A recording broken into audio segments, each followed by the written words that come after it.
Hi, beautiful people. Welcome back to the monthly Astro forecast for August of 2026. How is everyone doing today? Let me know in the comments where you are watching this from.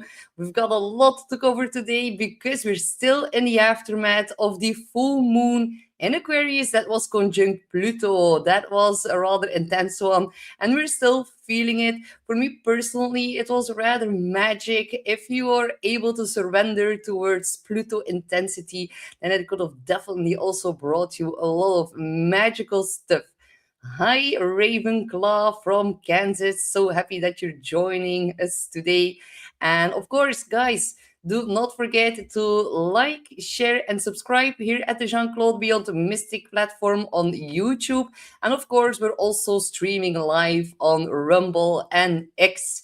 If you guys would like to book in a personal astrology session, then you can find a link for that in the description box below. You can go to the Beyond Mystic consultation page and you can use Beyond Mystic to get 10% off. August is already fully booked, but I've got some spots left in September. If you guys want to know more about the eclipse season that is kicking off right now, then you can definitely also gain some more information about that in the month of September, as well as these eclipses are gonna have an implication for the next 6 months ahead. All right, you guys, here we've got it. Doom, doom, doom, eclipse season. It's gonna be a pretty feisty one as we're having our first solar eclipse in the sign of Leo. And of course, Leo is a very positive sign. It's like a very happy sign. It's about fun, it's about creativity, it's also about romance, and it's also about like getting things born, like making stuff, being creative, just like birth the things that make you feel very, very passionate.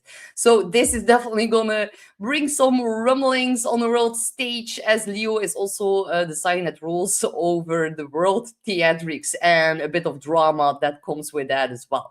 So buckle up, grab your popcorn. This month is gonna be one that is gonna be like for the history books, and of course we're gonna dive into that more fully.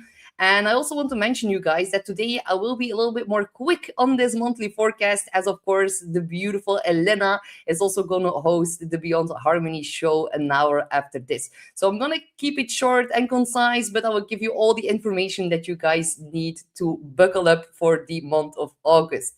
All right, let's kick it off. So this month we're actually starting with a Chiron retrograde that will happen on August the 3rd. Chiron retrograde is always about like revisiting our wounds of identity, and of course also in the sign of Taurus that it has now been like slightly dipping into. It was like a little bit of a sneak peek, and Chiron only briefly touched the sign of Taurus, and this is now like a preview that is going to happen in themes that involve money, nutrition, our body image, but also like security and self worth. It's not listed here on the slides. I've probably forgot we are still in the aftermath of Mercury retrograde, and we're still in the post shadow until the 9th of August. So the moment that Mercury enters Leo, we're also going to see the post shadow phase of Mercury getting like it's gonna disappear. So hi Evelyn from Germany, sending a lot of love back to you. And we've also got our triple fire in the chat. Hi Laura, glad to see you today. So let's look at August the 6th. That will be the day that Venus is gonna enter Libra. And this is important, you guys, because Venus is, of course, at home in the sign of Libra. So she loves to be there. But look at this slide. Look at Venus in Libra, but what she's gonna do during her transition into Libra. So she's gonna make a lot of aspects, and I'm gonna show you a little bit later in the chart because this is a special one. This is like a faded new love story that is going to start. So really look at your own chart and where you can find the sign of Libra in your own natal birth chart. That is going to tell you where this love story is going to ignite for you, and it's going to bring a lot of positivity. And I'm actually very glad that that I can be sharing this with you guys today. Hi, Crypto Blonde, and we've also like Laura says she's gonna mess with us Libra, lol. Actually, Laura, it is good news. Venus is gonna shine bright in her own home sign, and with her making all of these beautiful aspects, that is definitely going to be so beneficial for each and every one of us. So Venus in Libra, this is going to bring more beauty, more charm. It's also very good for diplomacy, and I think the world can definitely use that right now. We're also within a Saturn retrograde in the sign of Aries that is like reviewing and relooking at all of the stuff that is connected to these ongoing conflicts. So Venus in Libra is going to add a dose of extra diplomacy. And I think that is just in time. And for the like entire collective atmosphere, she's gonna bring like more social ease and like equilibrium for us all to enjoy. So relationships are gonna become more important. Questions of balance, if it's like reciprocal, and are people like contributing in an equal kind of way? Are the compromises genuine? Or if you're like someone who is sacrificing too much, maybe you're sacrificing too much to avoid conflict, then Venus and Libra is also going to help you to restore balance within that. So very good transit for fashion design or like going to social events. It's gonna really ignite a lot of romance into the collective, and we can definitely make or like see some new collaborations being formed that can be very beneficial. I think we're also going to see a lot of political leaders making a lot of attempts at new negotiations, and we're definitely going to see new alliances being formed between either countries, organizations, or some kind of public figures. So just know that Venus is going to be going retrograde here in the sign of Libra later during this year. So at the end of the month, she's already going to start to slow down. And then she will start her retrograde motion in the sign of Scorpio back to Libra. So all of the things that are going to be ignited right now are going to see a very big evaluation during the fall for the northern hemisphere. So really think about that whenever you take some new steps within partnerships right now. So this is actually also very beneficial for finances or like contracts or new business alliances as well. It depends on where she falls in your chart.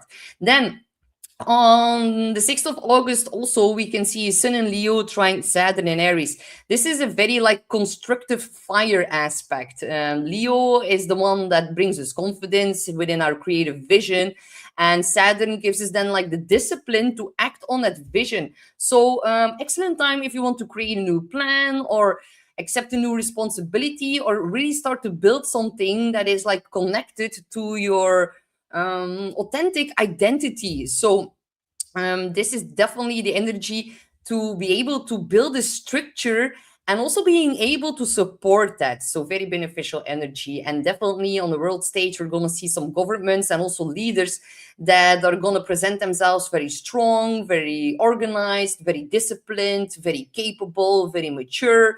This is going to be a positive one for world leaders. So we're definitely going to see some new decisions in military leadership or within defense or like national security or like even new political movements with the Sun trine Saturn. That can definitely be a very big theme during this day.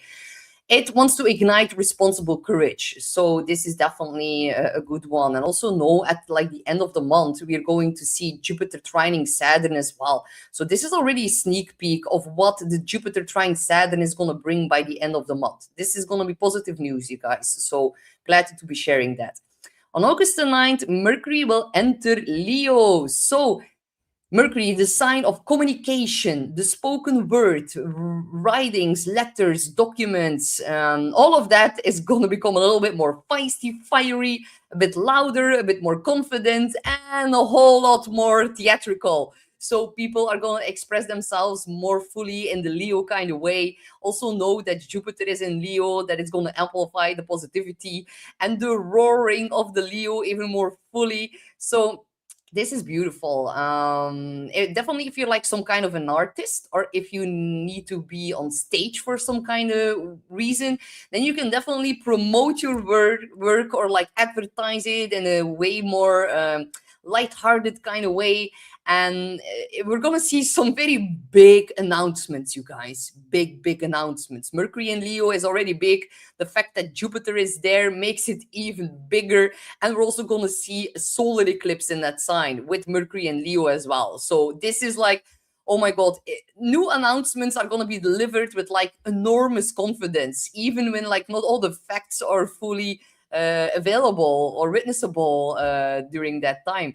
So very powerful period if you want to speak up, if you want to tap into storytelling, or if you need to do some kind of performance. That is all going to be quite feisty and fiery, and quite funny and lighthearted as well. But it can definitely also yeah, produce some kind of exaggerated headlines, very dramatic declarations.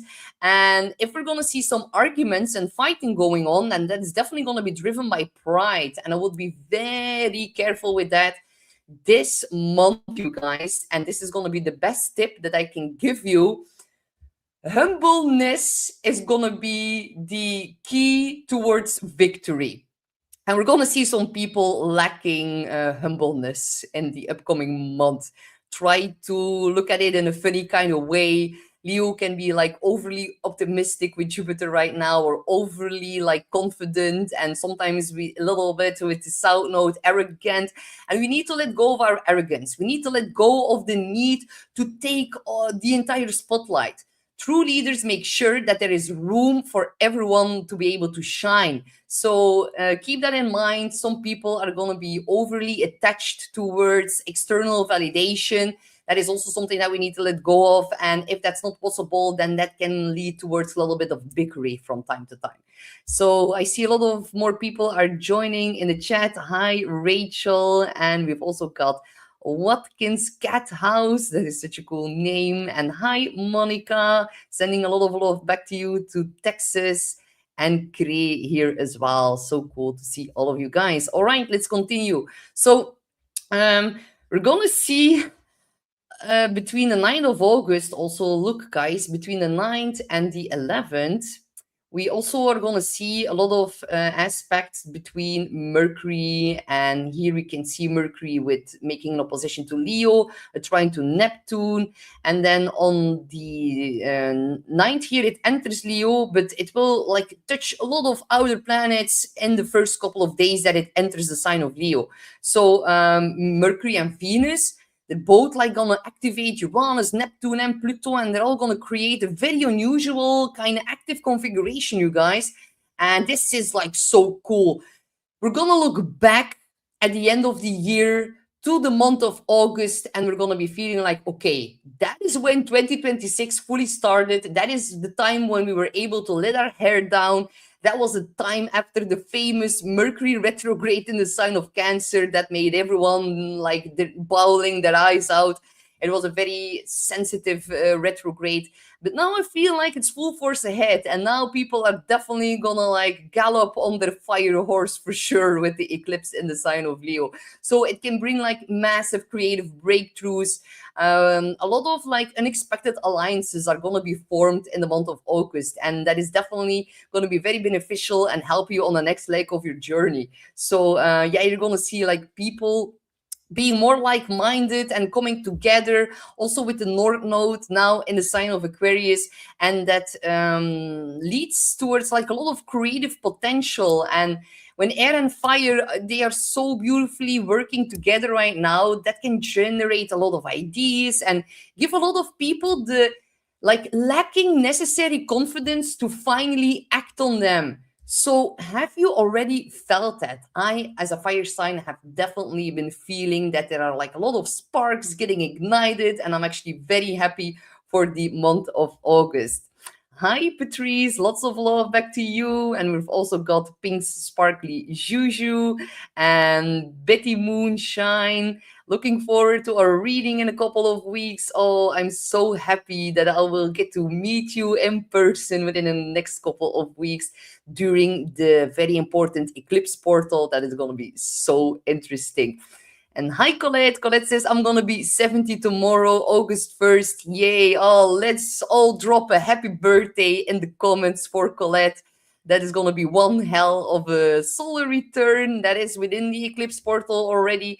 But still, it's going to be very positive with Jupiter in your sign. So that is actually very, very cool. I think it's going to be right on top of your sun. This is going to be a blissful year for you, Colette. So happy birthday, my dear Leo. Let's ride. Laura says, yeah, definitely. So, yes, happy birthday to Colette. All right. So, what else? We've, of course, like, let me show you the slide for Venus and Libra because you guys, this is going to be, oh my God. When I look at this chart and when I'm tapping into the energy, it makes me feel so romantic, so lovey-dovey. This is definitely going to be adding a lot of romantic feelings into the mix. If you're a happy single, do not be surprised if you bump into someone who's gonna sweep you off your feet, and it's gonna be a very positive one. This is definitely the start of an entire new love story, and I am actually preparing an entire video about Venus in Libra. And this is actually a slide from the preparation of my upcoming video here. I cannot wait to like talk an entire hour about this by these aspects alone because it's special, you guys. Look, we've got Venus in the first decan of Libra. She is going to sextile Mercury exact on the day of the solar eclipse, you guys. Venus is also going to trine Pluto. She's going to trine Uranus. And she's going to oppose Neptune. Like, this is boom shakalaka for love and relationships. This is actually so beautiful. The trine to Pluto can definitely, like, deepen a lot of relationships and make them feel like an unusual magnetic attraction. So this is going to be the day where a lot of powerful collaborations are going to get formed. Wow. Also with Mercury here, we see Mercury aspecting Uranus, sextiling Venus, and we see another minor trine here between Venus, Mercury, and Uranus. Can be very sudden, out of the blue, and this is so positive, you guys. I mean, very supportive for like serious diplomatic negotiations, forming these new meaningful commitments. And there's going to be a lot of decisions being made around shared values as well. So with the opposition to Neptune, be a little bit careful for rose-colored glasses. But honestly, Venus was just into the sign of Virgo. And in Virgo, she's like, with her magnifying glass, really being overly critical of their partners or potential partners. Now in Libra, that's going to be better. But now we like get into the other side of the spectrum because yeah, the pendulum swings, and when it was in Virgo it was like too critical, but now in Libra it's like overly romantic, and the opposition to Neptune can definitely be like, oh, I've met this new person and there's like nothing wrong about them, they're like an angel from the gods sent on my path. While every person has its flaws, well, it will be more difficult to notice them. But yet again, how beautiful isn't it that you're being able to form a new friendship or a new collaboration or a new relationship, not being fully able or not being overly focused on your partner's flaws. So honestly, it can be beneficial as well. So we've got someone from Malaga as well in the chat. And yeah, Colette, definitely. Yay, yay, Jupiter in Leo. That is going to be so, so cool. And Laura, thank you for reminding us to like, share, and subscribe. It helps the channel grow. It's like an energy exchange. So thank you guys all for doing that. So Patrice says, bring on the boom shakalaka. Yes, I cannot wait, honestly. This is going to be... We've never seen this before, you guys. This is like very unique astrology. The entire year of 2026 was very unique, but like the peak uniqueness definitely was from like, or is from the end of July until like August, and the end towards that. We're gonna see so much things like Venus is gonna ping all of these outer planets, and she has never done that before. So definitely very beautiful day. Hey, Genova. And Lioness says, a magnifying glass with Venus in Virgo. I have that natally. Well, then you definitely know what I'm talking about. And like I always crack a joke whenever I see someone with Venus in Virgo. I always say like, well, you're so picky and you're still being able to pick the wrong one. And that is so funny because like Venus isn't fall in Virgo. So sometimes by being a little bit too overly critical, we can shoot ourselves in the foot. And that energy is gonna now disappear once Venus jumps into Libra, and that is gonna be way more beneficial, honestly. But still, I love people with Venus in Virgo because I'm a Virgo rising, and it tends to create a very beautiful, loving connection because we're both kind of critical and like skepticism, definitely in regards to love, is like our middle name. So yeah, Laura, we will be in the love vibration for sure. I can already feel it coming, and I'm so ready for it. So Patrice says, I'm a Sag, so loving this fire energy. Of course, Patrice, Jupiter is in Leo. It's trining your Sag, Sun, Moon, or Rising. You're probably a Sagittarius sun sign. This is like a once in 12-year transit. And for my Sagittarius and also Aries and also Leo, this is like it's celebrative energy. So very cool. And Lioness says you are right about picking the wrong one. Yeah. It's like a blessing and a curse at the same time. But overall, your love language, Lioness, that is definitely acts of service. And it's a very beautiful love language. Laura says, my Venus is in Pisces, mine as well. Does that make me a big, sensitive puddle of love? It actually does, Laura. We are like, I can say we because I have it as well, and that is so cool. Venus and Pisces, they get a little bit lost. Like I was just talking about rose colored glasses with Venus opposing Neptune. Well, when you have Venus and Pisces natally, then your entire life is like a rose colored glasses in regards to love. And it's like so it's the energy of being in love with love, and you are very open and loving towards everyone. And sometimes that can be your downfall as well, because people can definitely try to like gain from that and abuse that a little bit. So it's very difficult sometimes, Venus and Pisces, which is going to be a bit of the energy here while she's opposing Neptune, that we need to be careful not to be overly giving and definitely be over forgiving. Over forgiving is going to lead to problems. So we still need to draw certain boundaries, but that is going to be a little bit more difficult. So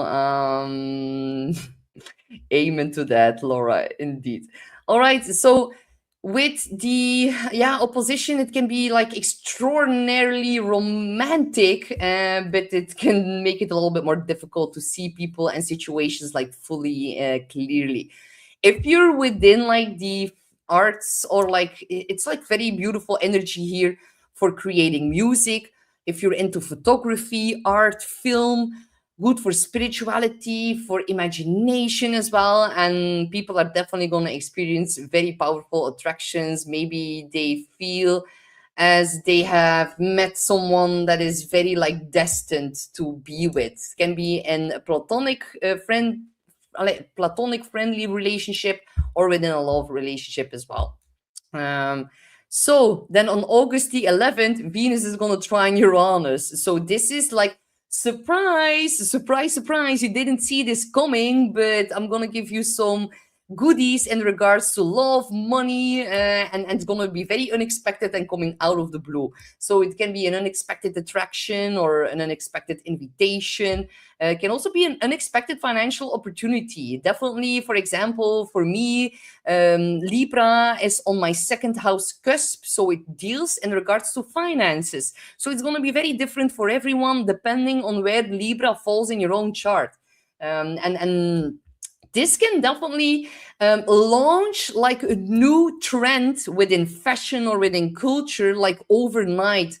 So this can definitely also be something that we're seeing here. So Venus trine Uranus is also very good for diving into like creative collaborations through like online communities or through technology, or investing in a new tool that is going to make your life more easy and peaceful. Can definitely also be a good way of working with this energy. We then also see on August the 11th, let me return back to my slides here. Yes, this one.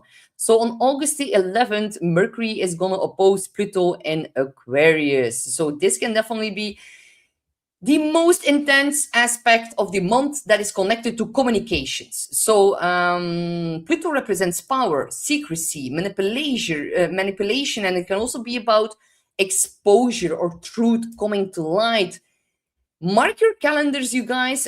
August the 11th, a day before the solar eclipse, we are going to see some kind of leaked information or some kind of revealed hidden documents. There are going to be political confrontations and some kind of important investigative, like investigation reports, revelations that are also going to be bringing forward in connection to powerful individuals.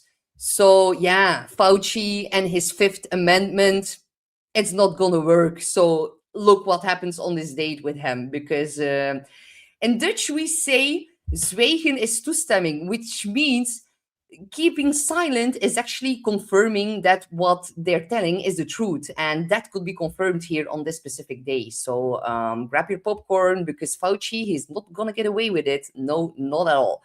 So um also, what else can definitely bring forth some more intense communication in your personal life, some kind of words that are being spoken to you that can definitely trigger something inside. Try to remain calm, try not to lash out. That can definitely be the case with the opposition to Pluto. But this is a fast moving aspect.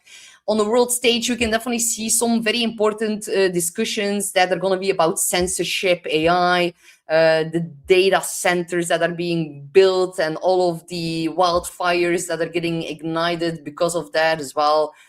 We can see some more truth within that being brought to the surface as well. Unfortunately, they are definitely setting a lot of fire. A lot of the wildfires are man-made, and they want to either build data centers or put some solar panels there, or like the fact that everything is in air and in fire ignites these wildfires even more fully. So I knew that this summer that will be a very big problem, but it's definitely frightening if you live in an area close by. So I'm sending all of my love towards you, and I'm sending a lot of protection so your houses remain safe. And it's also definitely connected to the Mercury retrograde that we had in Cancer. That also was like connected to Uranus and Gemini, and is causing a lot of disruption still. So my prayers for the people who are affected by that. Also, to continue on Mars, on Mars the 11th, on August the 11th, we are going to see Mars entering the sign of Cancer. So that is going to be a big one, as we just like had the Mercury retrograde in Cancer. And it's still, like I was mentioning, so much confusion and disruption was being brought in regards to our homeland or the house that we live in. Now Mars is going to enter in Cancer after the Mercury retrograde. So Mars, that is some planet, you guys. It ignites it even more fully. And Mars enters Cancer just just hours before like the solar eclipse, and Mars does not like to be in Cancer. No, it is like it's water and fire, you guys. And what is water and fire? That creates conflict. So I know people who are born natally with Mars in Cancer. They either attract a lot of conflict, maybe through other partners, if it's in their seventh house. But if you have it in the first house, you can definitely be someone who is a little bit more passive aggressive and can definitely trigger, or like whenever you're moody, you're definitely going to express that your frustration in a kind of in a crabby kind of way. So Mars does not like to be in Cancer. This is like the energy of like, rather than like addressing conflict openly, people withdraw, become very passive aggressive, react from old emotional wounds. And this is definitely going to create a lot of tension within families and within the home. We're going to see a lot of arguments over like domestic responsibilities, fights over property, fights over the homeland, fights at the borders, because we are also going to see a full moon lunar eclipse in the sign of Pisces by the end of the month. So this combination is not good, you guys. Look also what's happening in Spain at the border, and Mars is not even in Cancer, and we're not even like at the peak of the lunar eclipse. So yeah, a lot of events that are going to involve housing, borders, homeland security, even food supplies, families and how the family dynamic is being put on fire. We're going to see some issues with women and fertility, and also in regards to like national identity. It's also going to correlate with increased attention around water, storms, flooding, maritime activity, boating accidents. So extra caution if you are on the water or around water. Skip your alcohol as well. Not good. Skip all the distractions, and do not sail out with your boat under like unclear weather conditions. It can all feel a little bit weird. So Cancer is of course ruled by the moon, and Mars is also going to disturb a lot of our sleeping patterns. Or maybe if you are a female who already struggles a little bit with their hormones, then Mars in Cancer can definitely mess that up even more. So we need to tap into emotional regulation, support our hormonal system, and people are definitely going to become more reactive, and people are going to take certain events very personally, while that doesn't necessarily need to be the case. But people are going to be very, very like more walking on eggshells with Mars and Cancer. It's just like not a good position for Mars to be in. And then a day later, or like a bit later, we see the August 12th total solar eclipse in Leo. You guys, a total solar eclipse. This is very, very big because, like in Belgium, we will see the eclipse will be up to 91%. So it will blot out most of the sun's lights. This is going to be quite special. And I remember when I was 4 years old, we saw something like this in Belgium, and this is gonna be like the final time before 2081. That will be like the next time that we're gonna see it get like fully almost eclipsed here in Belgium, and it will be full over Spain as well. And look at what's happening in Spain. So they also won the World Cup, so that is also a very important implication about that. Yes, Colette, thank you for adding that. The United States has indeed a sun in Cancer, a Mercury in Cancer. So this is indeed very important. And so that means, Colette, that Mars will be conjuncting the sun of the United States. And then after that, the Mercury, and then it will ingress into the eighth house, where it's gonna bring up a lot of issues and fights in regards to shared finances and secrets that are gonna be coming out that are connected to conflict. And yeah, it's gonna be a pretty important time here for the states here. That is definitely true. So thank you for sharing that, Colette. So, Watkins Cat House says, not looking forward to it, falls in my seventh house. Yeah, if Mars enters the seventh house, there can be some frustration with your partner as well. There can be like a temporary time when you cannot even like hear them breathe. So if you feel that, and if you have it in your seventh house, try to put in your like your earbuds and listen to some binaural beats. That is gonna help you to calm down. So, the solar eclipse, guys, it's a total one. This is gonna be big. It will last 2 minutes and I think 20 seconds.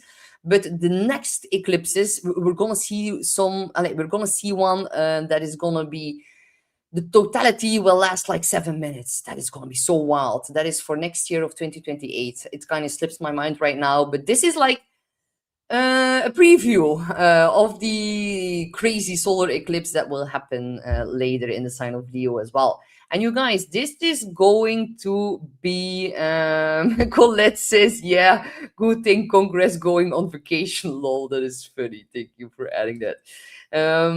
So if you look at the chart of the solar eclipse, buckle up, you guys. Yes, it is in the most lighthearted, fun kind of sign that there is. But with astrology, it's always something, right? And what do we see here? We can see that it's at 20 degrees. 20 degrees. It is a Scorpio degree.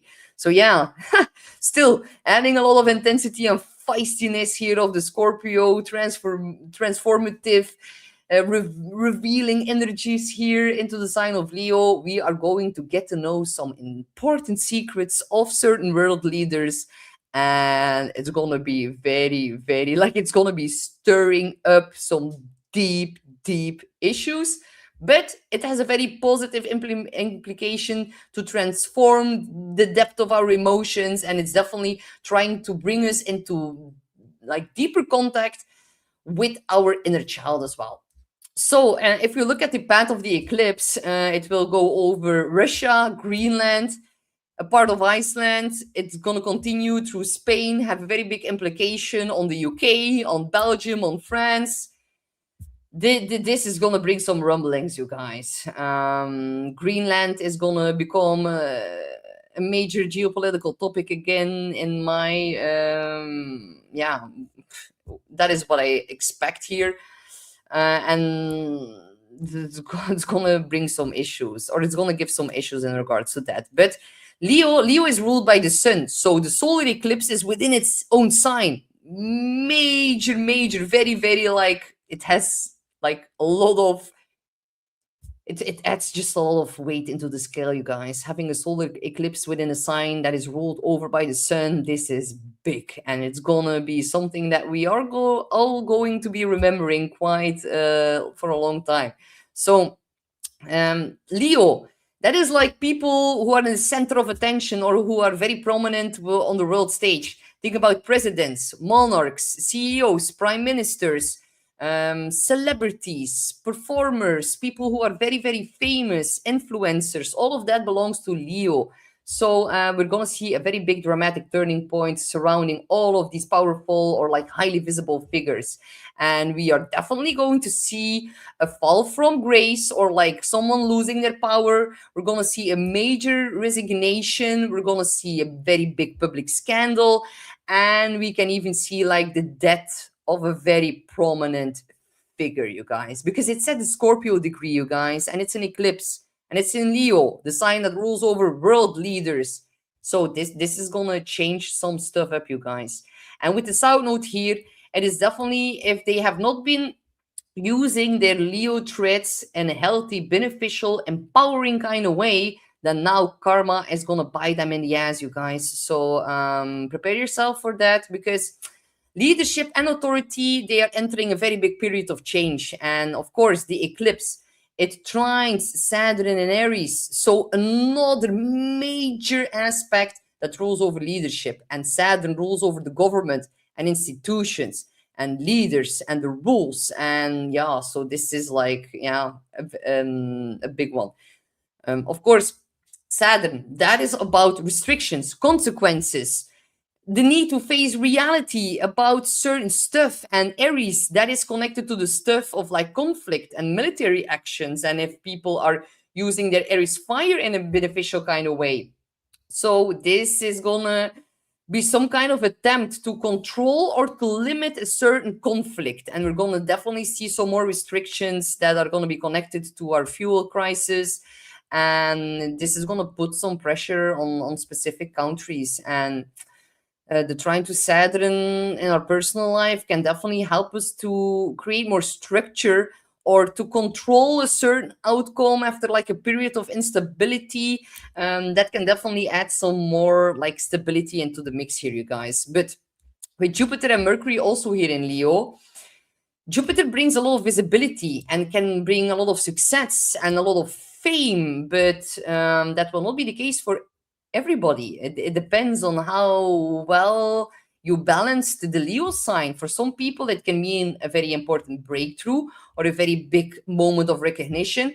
But Jupiter, it amplifies whatever it touches, and that means that if you're too prideful, too egotistical, and then that is not going to be good news for you, honestly. And the political theatrics are going to become like larger than we have ever seen before. So, and with Mercury here as well, opposing Pluto, that is so much connected to secret documents or secret knowledge or everything that they have been trying to suppress, the dark arts people, that is going to get exposed or be going out in some kind of way. And because this eclipse conjuncts like a lot of Egyptian asteroids, there's definitely going to be a connection to ancient Egypt here as well. And I think towards the second Sphinx as well. And we can see a lot more, spiritual things being ignited. Why? Because we see Jupiter Jupiter is also about like wisdom and higher knowledge. And Jupiter is at the 9th degree, which is a Sagittarius degree, you guys. I am loving this eclipse. I have been looking forward to it for the past 6 months. Now it's here, and it's definitely going to be a very, very spiritual eclipse as well. With the 20 degrees, the Scorpio degree, that is going to be very transformative and very revealing and very magical, you guys. Definitely, if you are or definitely if you are being able to balance out the positive qualities of Leo.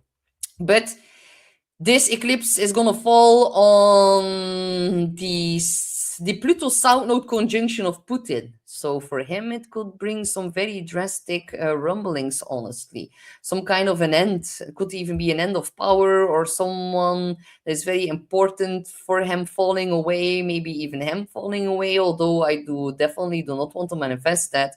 But this is gonna be a very important one for Russia. Also for Cuba, also of course for Zelensky. We can even see. I honestly feel that these hidden documents or suppressed information is going to be connected to Zelensky in some kind of way. I'm going to tell you in a minute why I think that. But this also big for Spain, for Greenland as well. And in our personal lives, it's definitely also about entertainment, our leisure activities, what makes us feel happy, what is fun. And this is also about like letting our creativity get reborn. So yeah, we might also see, because it's a solar eclipse and this one plants new seeds, we might also see like the rise of a new leader. That can definitely also happen quite fast here after this one.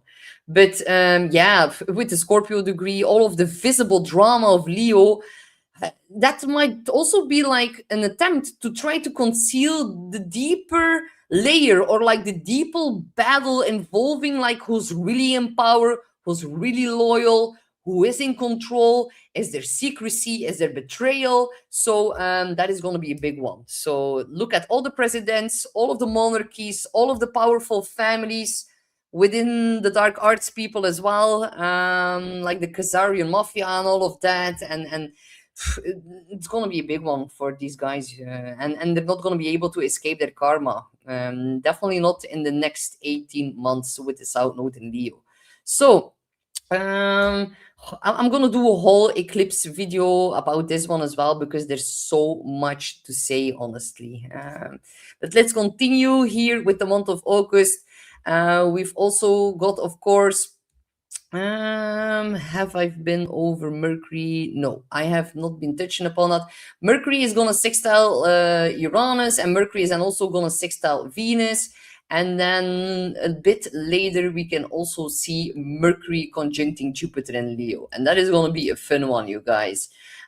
This can bring like a very big announcement. This is about good news. This is about media, Mercury, Jupiter, something big that is going to be exposed about individual leaders or individual people who are very important on the world stage. Can also be about, it's good moment for traveling as well, and people are definitely going to feel way more optimistic, or maybe people are going to want to talk all day. Like honestly, sometimes I have clients that have a natal Mercury Jupiter aspect, and then sometimes the entire session I just listen at what they have to say. And I think that's sometimes very funny, because these people, they just like to talk, and they have so much wisdom, and they always have a lot to share. So Mercury conjunct Jupiter, that is definitely going to then seep through into the collective as well. So yeah, if you have something to say, you're not going to be able to hold back during this day. And we're going to see one specific leader make an enormous promise or announce an overly ambitious plan, or some kind of celebrity can be majorly into the spotlight for some kind of reason, and there's going to be some kind of event that is going to dominate the entire public attention, and we're going to need to we're going to smile at it in some kind of way. And that is so great, Laura. Our family will be traveling at that time. You're going to have a lot to go over with one another, so that is a very good aspect to travel.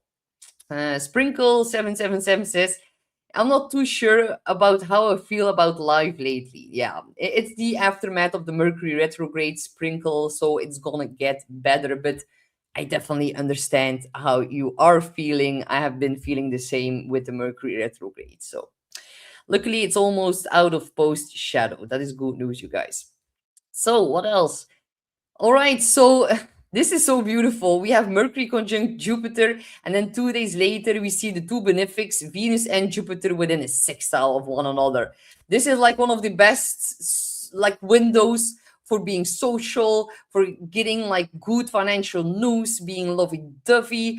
It is very supportive of love and very supportive of money as well. And we might even see like famous people getting married or engaged, or like there's like a lot of celebrative or celebratory energy into the sky. Very good for like shopping or going to some kind of yeah, artistic events or entertainment industry. All of that is going to blossom under this energy. So this is definitely a good day also for mending relationships and for making some important financial decisions.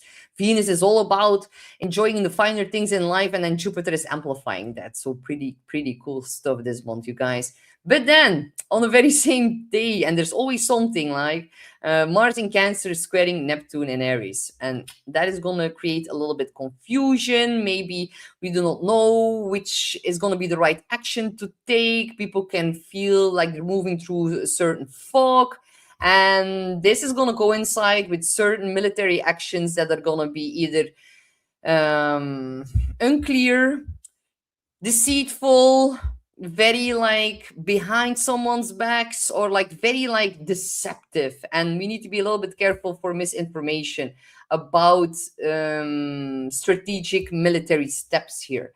And we are also going to see maritime incidents like boats crashing, or like certain accidents that involve water as well.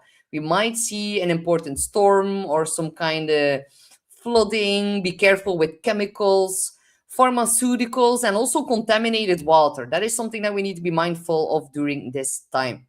So yeah, if you are like swimming around boats, just know that the people on the boat are going to be so confused that they're probably not going to see you swimming. So take extra precautions for that. And if you're going to drink during this day, then you're going to act very stupid, and you might even like hurt yourself or hurt someone else with being like not aware of something. So we might also see like leaks inside of the home, or like just like a lot of confusion and things that are being hidden, that are like siphoning your energy or your like life force in some kind of way. So be careful for that. If you feel a little bit more tired or overwhelmed with Mars in Cancer, that can definitely be the case while it squares Neptune. So on August the 22nd, we see the Sun conjuncting the South Node in Leo for the very first time. So that is actually a big one. It's like a portal of release and karmic. It's like a karmic bill, something that is going to be connected to the past is going to return, so that it can be witnessed more clearly in some kind of way. So again, in Leo, all of the leaders, celebrities, think about like the Epstein like case, all of that, like things that are coming up now, also with Fauci and all of that.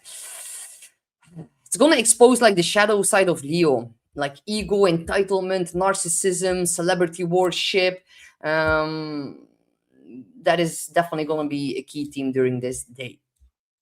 So then on the 22nd, also we see the Sun entering into Virgo after it conjuncts the South Node, and then Virgo season kicks off. So happy birthday to all my Virgos out there. And this is going to change the atmosphere, because Virgo wants things to be practical. She wants things to be healthy, sustainable, pure. She has priestess energy. It's a totally different energy than Leo, honestly. And the attention collectively is gonna shift more towards our health, our habits, employment, our pets, our like public services, like the everyday systems upon our life operates.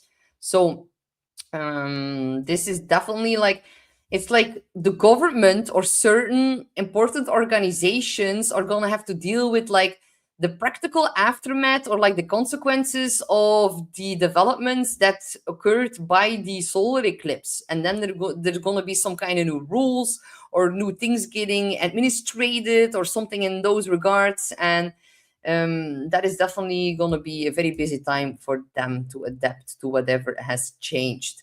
So then we also see Mercury entering into Virgo. And then on the 27th, Mercury will make a Cazimi with the Sun in the sign of Virgo at 4 degrees. And of course, 4 degrees is a Cancer degree. So, Mercury Kazemi, that is definitely a moment of illumination. Something becomes clear, something is like being like handed to us, a piece of information, some kind of realization, missing piece of the puzzle, or something that has felt a little bit vague might become more like clear during this time. So, it's like if we're dealing with a certain problem, we can see it more clearly and then we can do something different about it. This is actually helpful energy. Then on the 27th, so at the very same day that we see a Mercury Cazimi, we see the partial lunar eclipse in the sign of Pisces. And that will be at 4 degrees, you guys.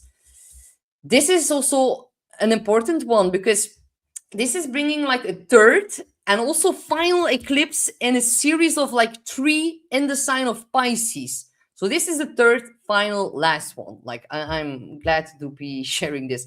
We're getting our master degree of the universe of dealing with the sign of Pisces for the past 14 years, you guys. And Pisces, oh my God, like this is delusion, confusion, deceitfulness. Yes, it's spirituality, but you need to be very evolved to be able to fully dive into the positive qualities of Pisces.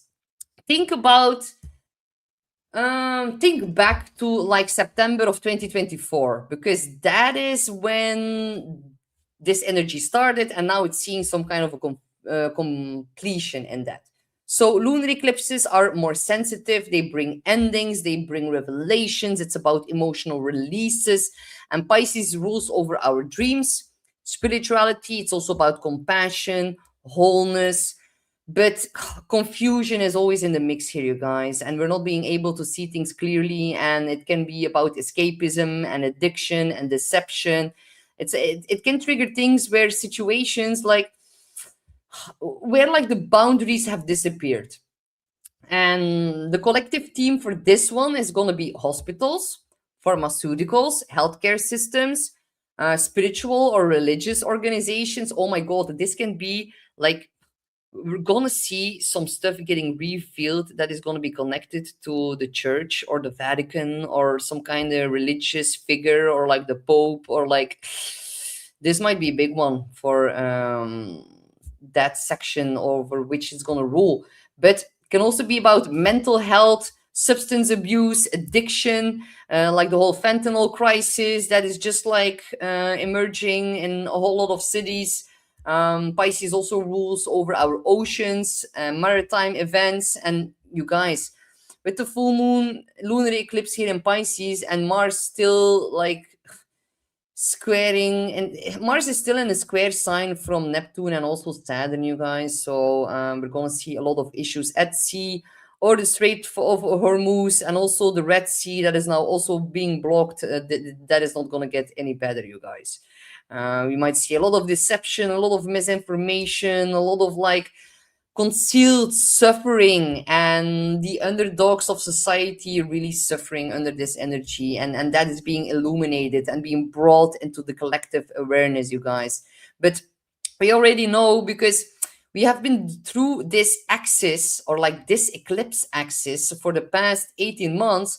So it's so strongly connected to health, and this is going to be like so revealing for Fauci and his whole like gang of gangsters that have been deceiving us for so long. And this is definitely going to bring some truth and some documents and information to the surface, you guys. Something is being exposed, something is being revealed in regards to medical procedures and the deception that took place.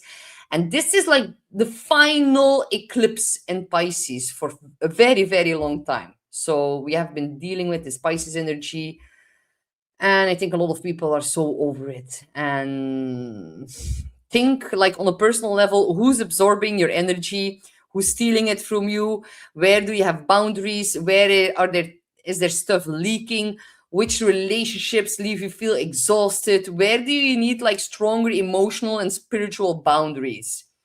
We might all need to release something that is quietly draining our life force, and we might need to do some kind of a sacrifice in order to restore equilibrium in some kind of way.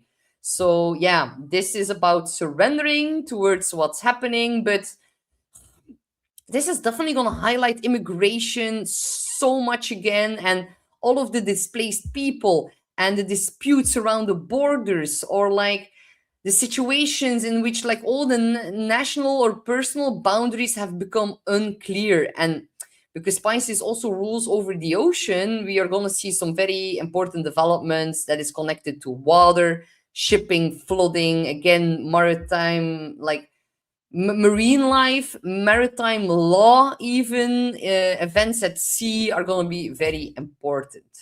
More about that later. But yeah, with Mars also, yeah, it's going to be a bit of a difficult one also if you need to be at sea for some kind of reason. And then the square, you guys, there is a square to Uranus. And honestly, I could talk an entire hour about this chart. I'll try to like go over it in a quick, concise kind of way, but the square to Uranus, that is definitely going to be something majorly, something very big at sea that's happening, or that is going to happen.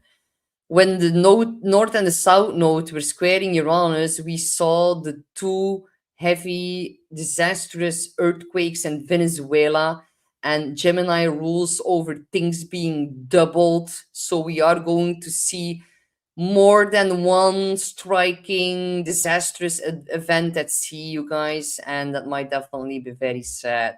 Pisces also rules over grief, loss, sadness. So yeah, more about that later. But the square to Uranus is definitely going to be something very unexpected that is going to be connected to this eclipse. So at the end of the month, we also see Mercury in Virgo square Uranus in Gemini. So yeah, that is like embedded into this eclipse, and this is definitely about disruptive news. So then also the Sun squares Uranus. Something disruptive is going to happen to a leader as well.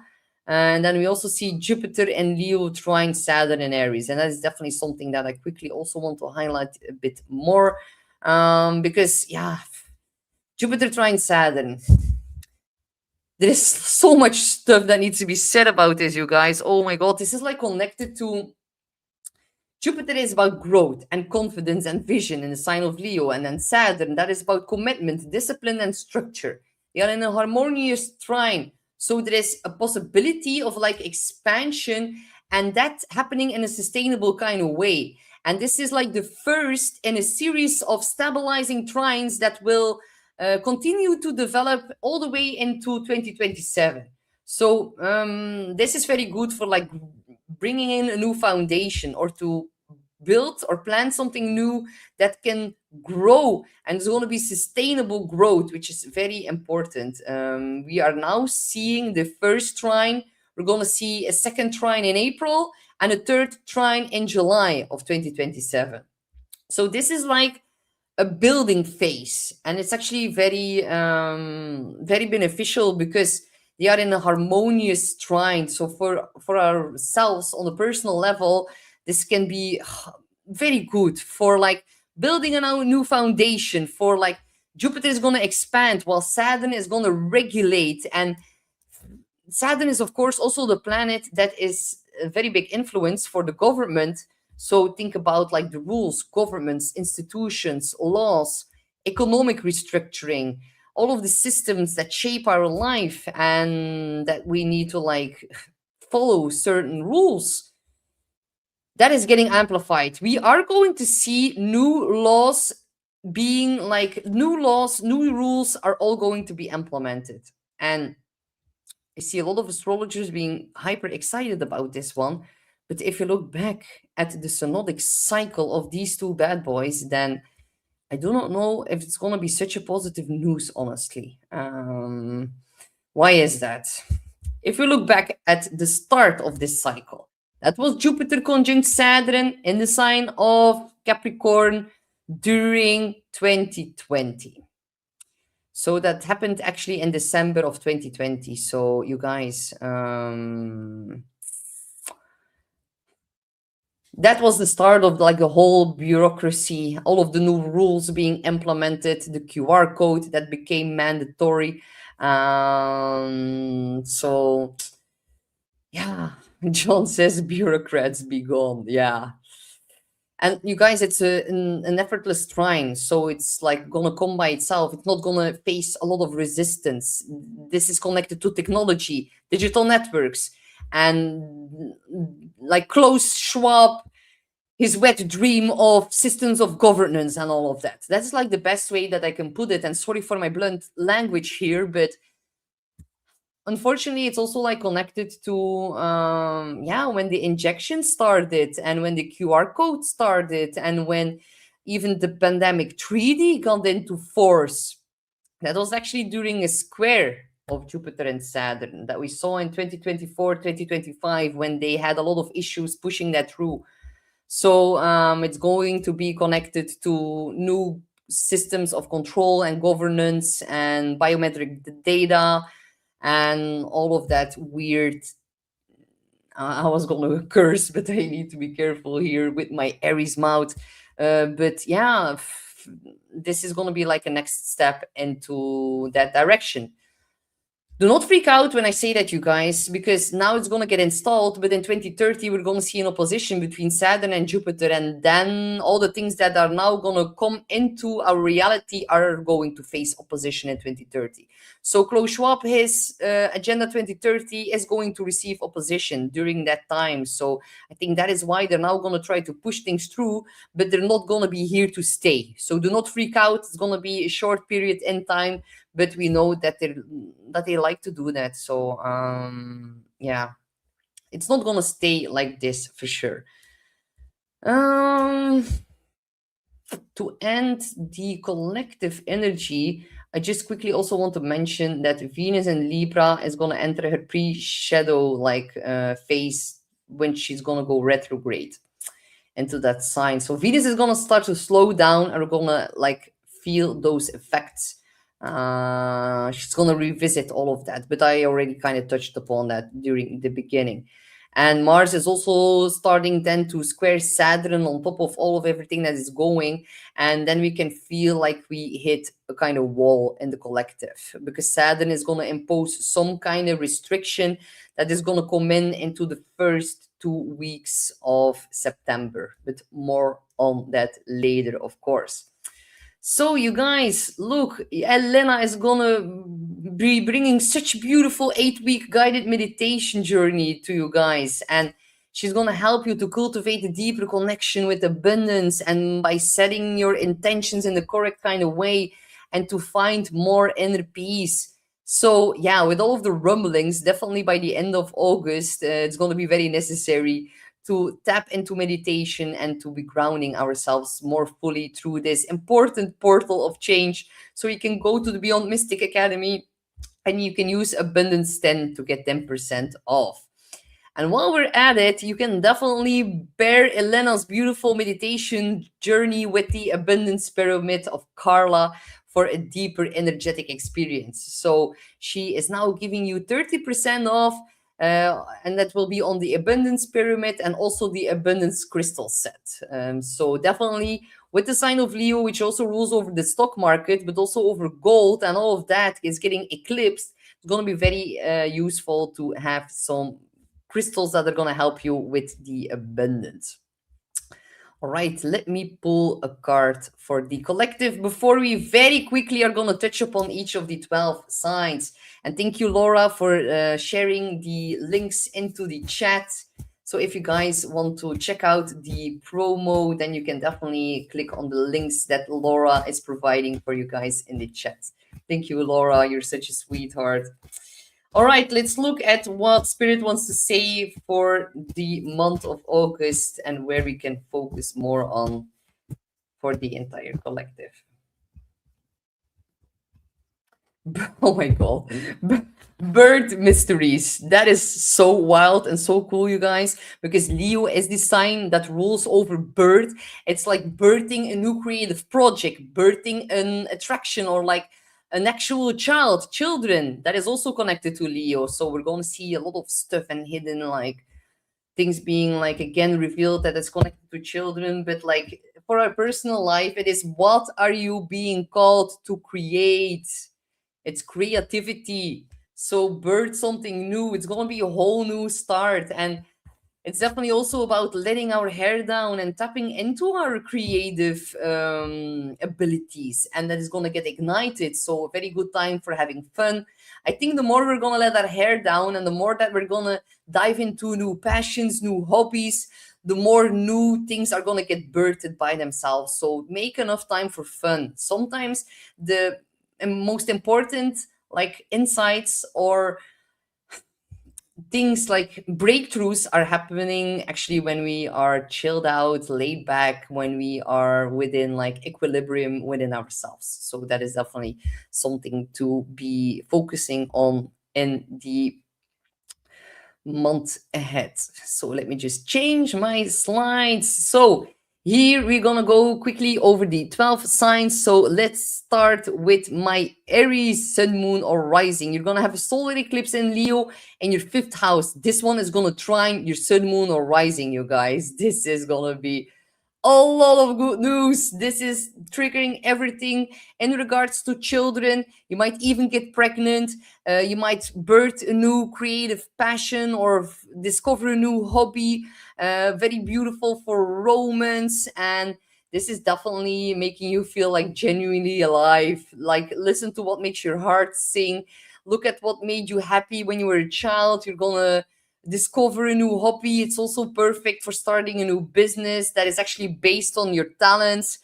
Some of you are going to experience a new romantic connection, and some of you are definitely going to be receiving important news involving like pregnancies or children, or some of you are going to have some very hot feisty nights. That can definitely be the case with this solar eclipse. And then Jupiter is amplifying all of it. And if it's not that, then the south node there, accompanied by the eclipse, there might be for some of you some kind of need to release an outdated way of how you look at dating, or like how you look at creating stuff, or like how you seek attention.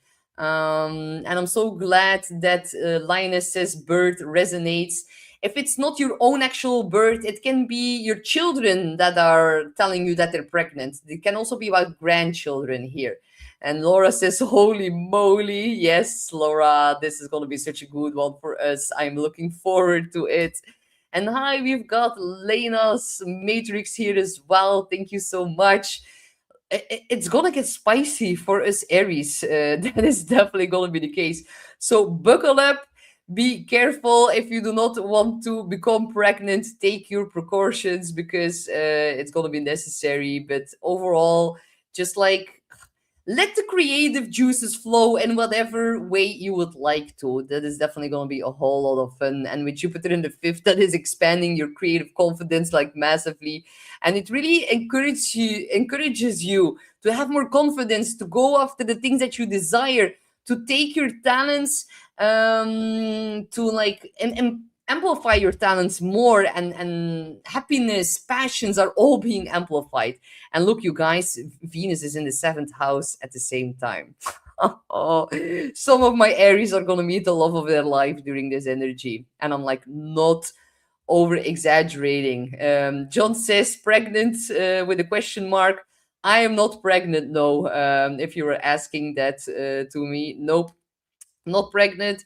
But overall, this is definitely a very good energy. If you want to create a baby, then this is your moment. Like this is like a green light of the universe. So yeah, make sure to enjoy that feisty fiery energy, and it's like an effortless trine, you guys. This is like so cool. The only thing is here, Mars is going to be entering your fourth house. Mars is your chart ruler. When it's in the fourth house of family and it's squaring your sun, moon, or rising, the passion is either going to be off the charts. You're going to need to channel certain sexual frustration. That can also be the case. But Mars in the fourth house can definitely give some frustration with family, honestly. It can definitely make you feel very emotionally charged. And if it squares your sun, moon, or rising, then you can be very pissed off without an actual reason. So tap into the fifth house energy of having a lot of fun. If you then look at the lunar eclipse for you, then this one falls in the 12th house. So, Patrice, you guys are like super excited, but no, I'm actually not looking to create a baby, you guys, but I'm actually happy that you're also excited about that. Honestly, I already have a lot of work with myself, so no, a baby is gonna be hands full in my imagination. Have a lot of respect for all the mamas out there, but who knows? And time will tell.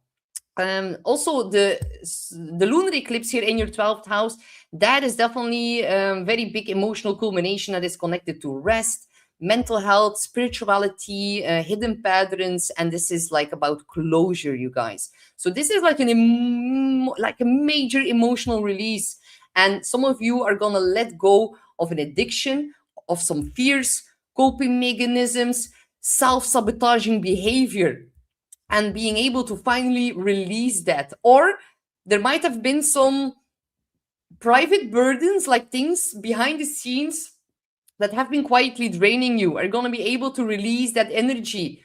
Very beautiful, you guys. And honestly, with the eclipse squaring Uranus in your third house, there might be some very big unexpected news.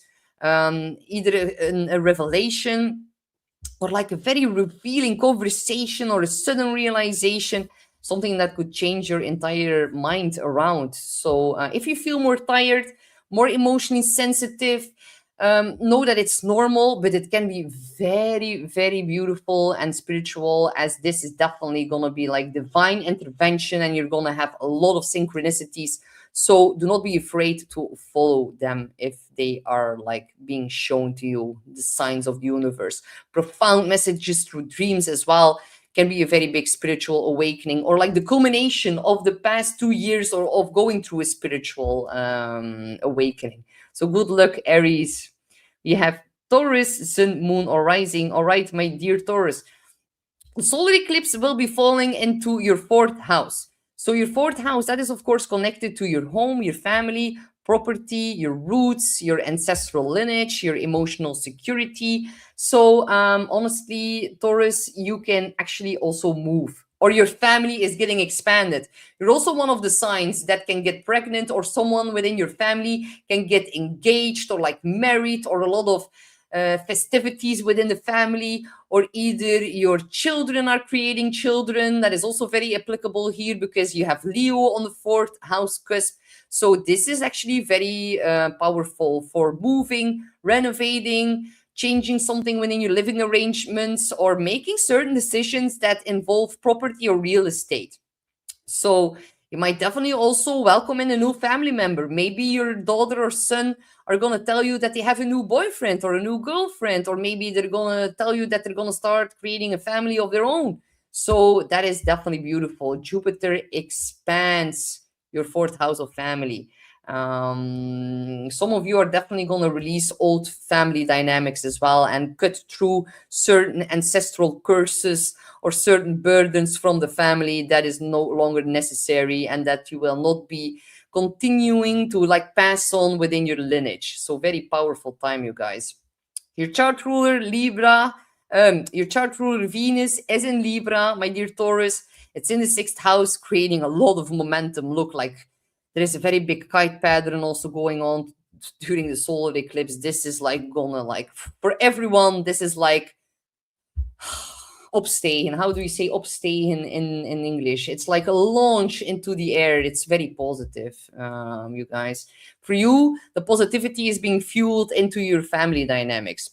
But then Venus in the sixth house wants to make your daily routines more enjoyable and more easy, make your schedule feel more like balanced, good for your work and your work surroundings for sure.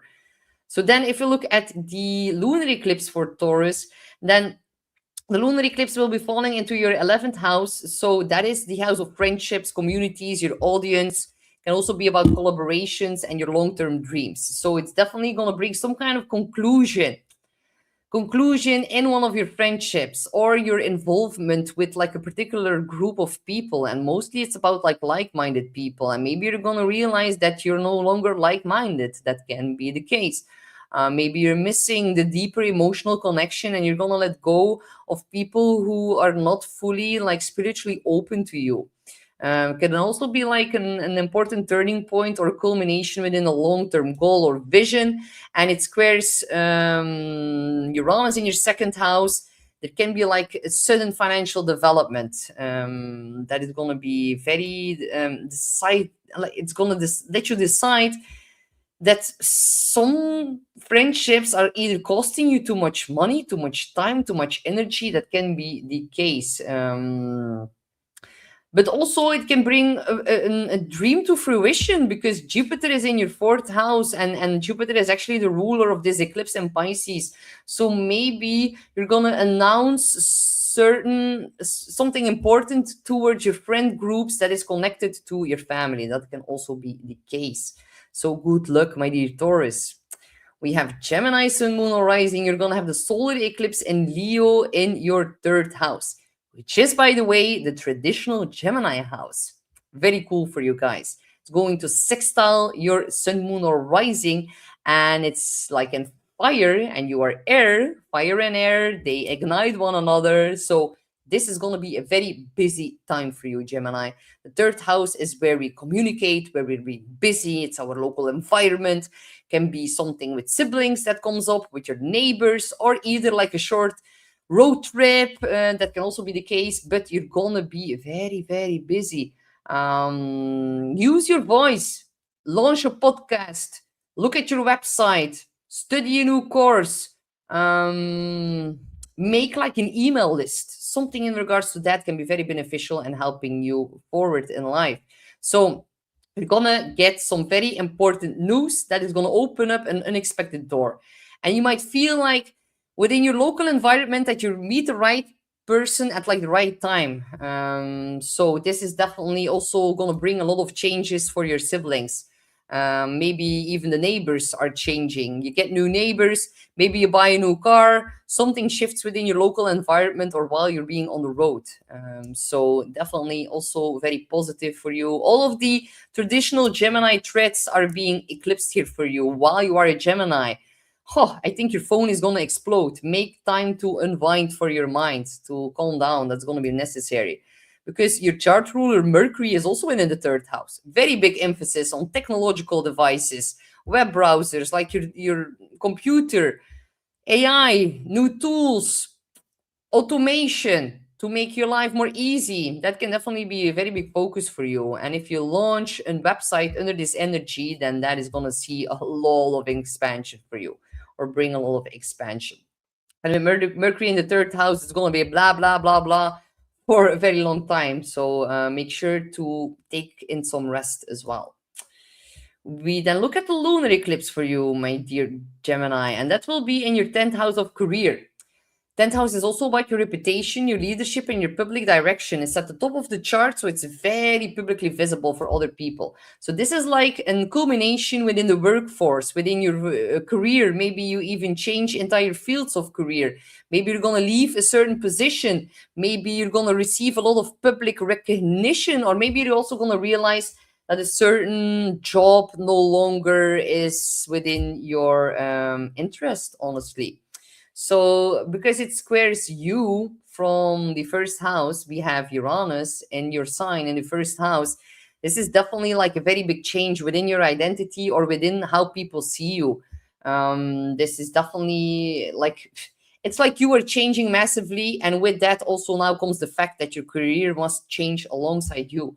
So sudden announcements, unexpected opportunities, surprising shifts within your career, or maybe your boss is leaving. That can also be the case.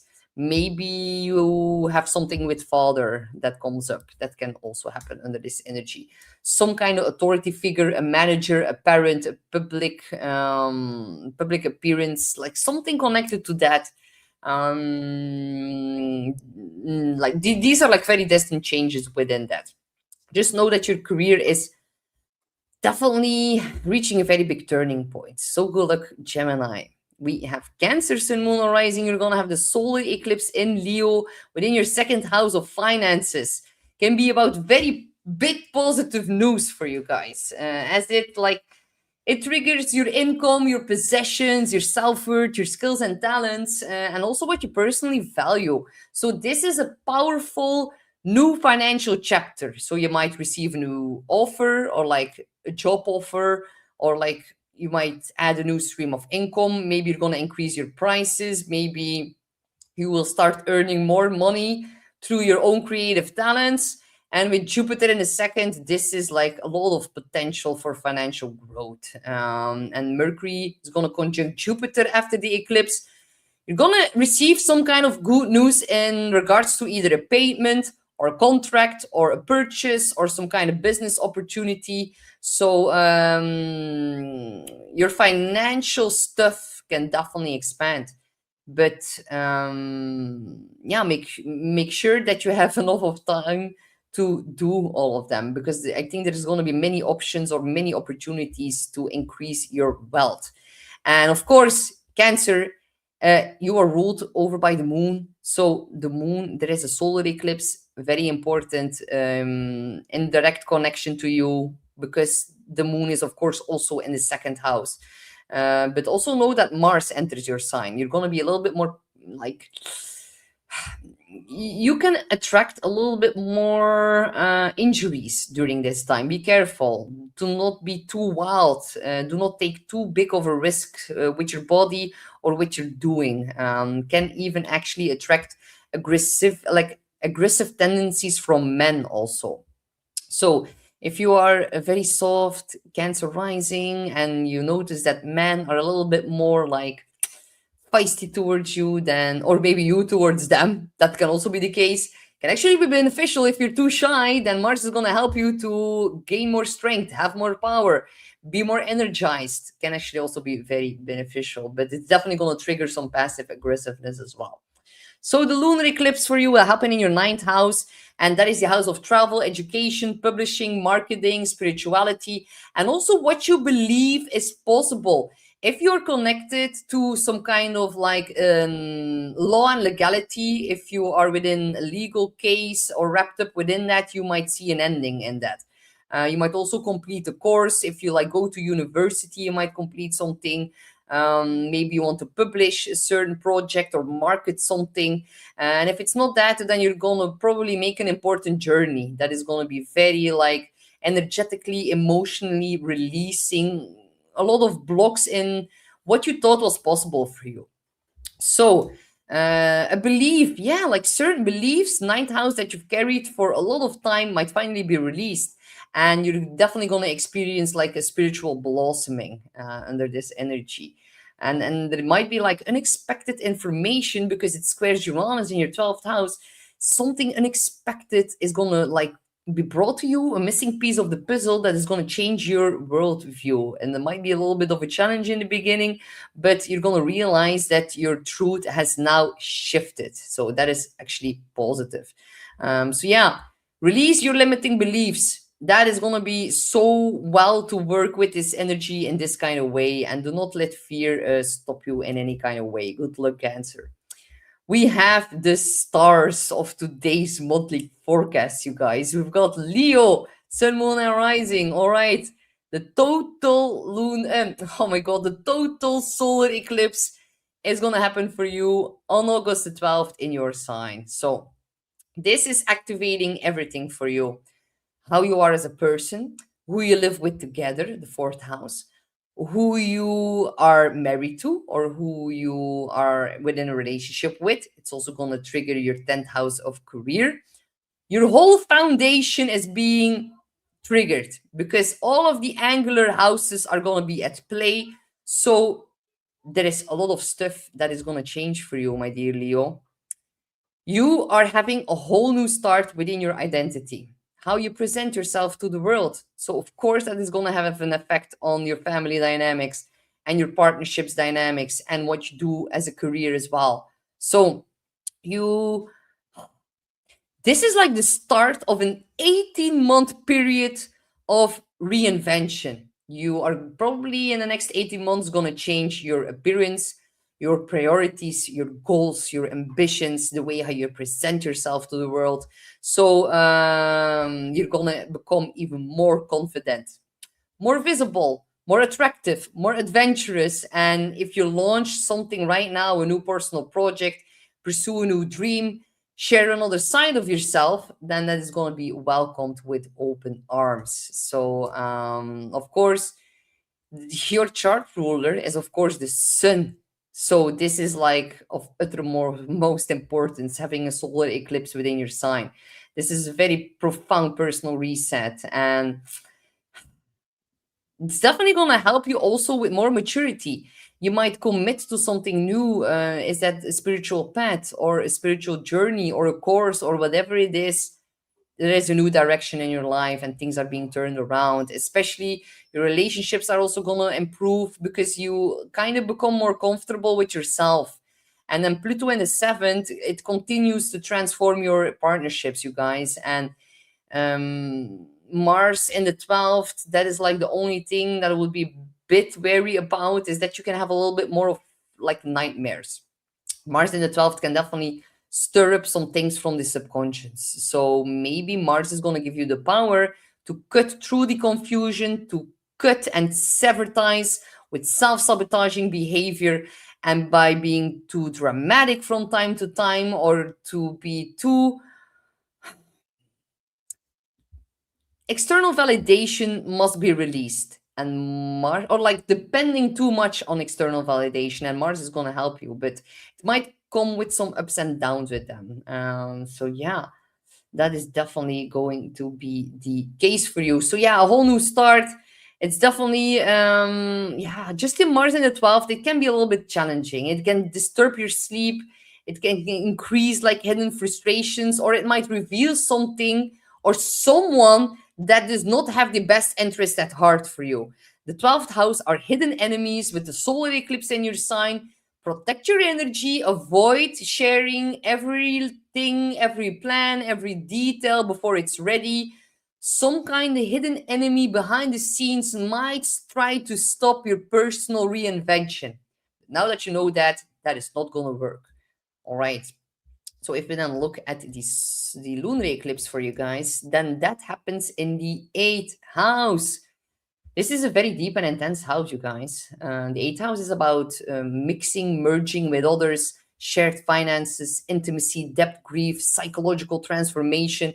So this is bringing very big, like financial matters, also coming to some kind of conclusion. You might repay a debt or pay off a certain debt. You might divide possessions. Some of you are going to split up, and it's like if that doesn't resonate for you, these are general predictions. Not every Leo is gonna like split it up, but the final lunar eclipse and Pisces in the eighth might definitely be like the wrap up of a long term relationship and dividing all of the assets. And it might be unexpectedly, and for most of you, it won't be unexpectedly happening because the energy has been lingering for the past 2 years, and now you might like part ways with one another.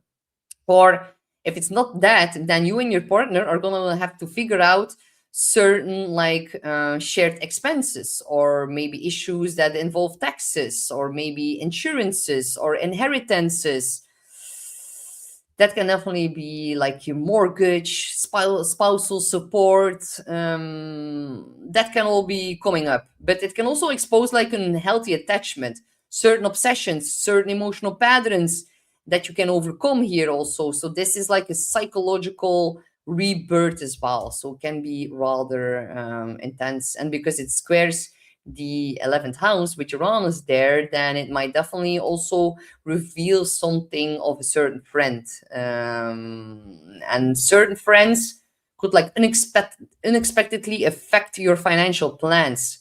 Be very, very cautious about lending or investing in like communities or friend groups or certain combined projects without fully understanding the risks, because there might be something not completely clear and you might lose money because of that.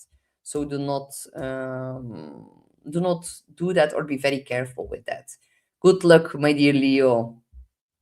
We have Virgo, Sun, and Moon rising. You're gonna have the solar eclipse in Leo in your 12th house. This is gonna put such a big spotlight on the house of dreams, spirituality, solitude, subconscious patterns, self sabotaging behavior, stuff that is happening behind the scenes that even you are not fully aware of. This is divine intervention, and this is going to be filled with synchronicities. And this is actually triggering a quiet internal chapter. You're going to feel way more called to withdraw, to like unwind from the noise, to rest, to work on something very private before revealing it to the world. Very beneficial for implementing new spiritual practices, or you might see a lot of progress, or like, yeah, a lot of progress within your therapeutic process if you're within that. Other than that, it could definitely ignite your intuition, make you more psychic. You're gonna become way more sensitive. This is like your sensitive antennas are being set on fire. Listen to them. They're quite correct right now. And your intuition is becoming stronger, dreams become more vivid, and you're gonna start understanding certain patterns that logic alone cannot, it cannot like be fully explained. So, because it's also with the South Node, you might release a lot of hidden fears, self sabotaging habits, a lot of emotional burdens from the past. This is like a very big ignition within your aura, like your auratic field, or your aura, or like your energetic imprint that you leave onto other people as well. There's like a reboot happening within like the spiritual hard disk. That is like the best way I can explain it. So this is actually a very sensitive one. And the 12th house can also be about final endings, combined with the fourth, of course, as well. But this is definitely, you're going to get maybe some news of someone that is in the hospital. That might also be the case. The 12th house rules over hospitals. So eclipses there can definitely trigger that energy, you guys. And of course, yeah,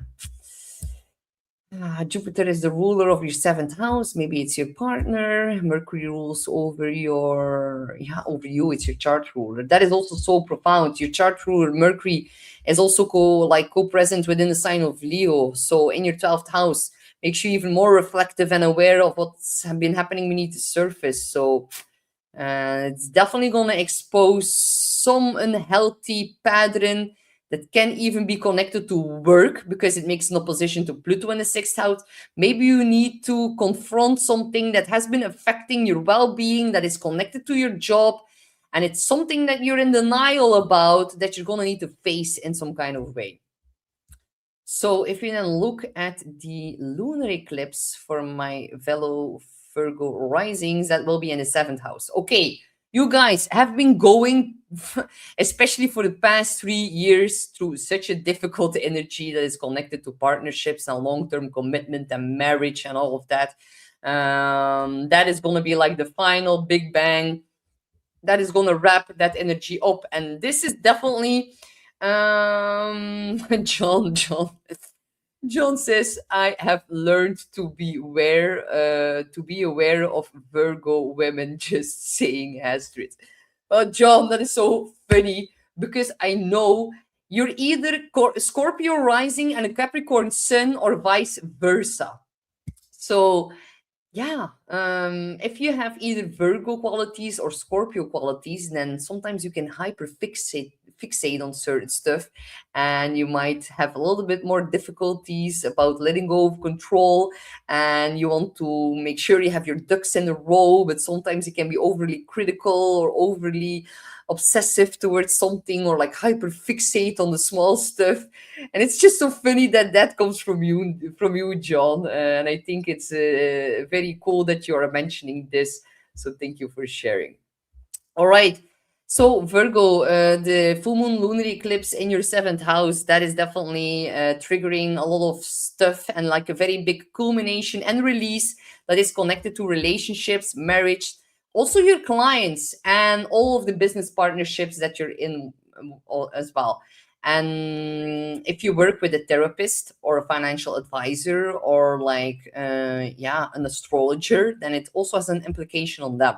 So yeah, if your relationship has been on rocky grounds, then that is going to see a turning point.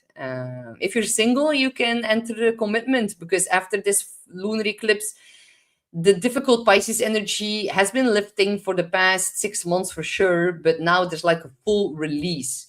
So can definitely also reveal something about another person that you previously like did not fully understand, or something might happen in the life of your partner as well. And with Sun Mercury in your first house, you're not gonna be able to yeah, you're not going to be able to disappear or to be in denial about certain partnership dynamics, and if they expect too much for you, you're not going to be the one that is going to be able to repair the relationship like only by yourself. No, it needs to be reciprocal, and there's going to be a spotlight on whether that's the case or not. So good luck, my dear Virgo.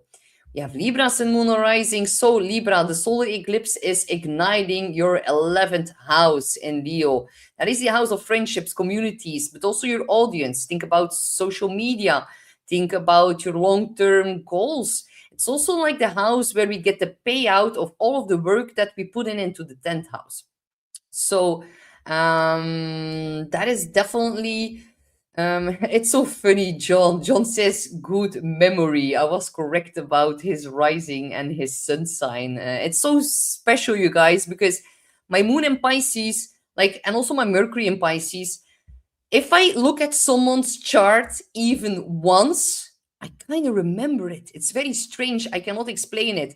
But ask me what I have been eating yesterday, and I probably won't be able to tell you. So, yeah, I have a good memory, but only on certain topics in life. It's kind of weird and fascinating. All the Pisces energy, I cannot explain it. But Libra, the solar eclipse in your 11th house, that can definitely be a new beginning within a new group, within a new community. Can also be a lot of expansion within your professional network. So, this is definitely very good to start a new collaboration with people who are very like-minded, who are very creative, people who share your vision. And with Jupiter there, it's like your audience or your social reach is growing considerably right now, and there can be an important invitation, a new friendship, or a new group project that can connect you with a very important person, or a new opportunity that is going to open up unexpected doors for you. Your chart ruler, Venus, is of course within its home sign. So it's in your sign. Venus is in Libra. This is so cool for my dear Libras. And it's sextiling Mercury, trining Uranus, trining Jupiter, trining Pluto, opposing Neptune. This is good news for Libras. If you're looking for love, then you might definitely find it within a friend group. I think some friend is gonna like hook you up, or like introduce you to, like, hook you up was like not the right word to choose, but yeah, that can also be the case. But definitely it's like the yeah.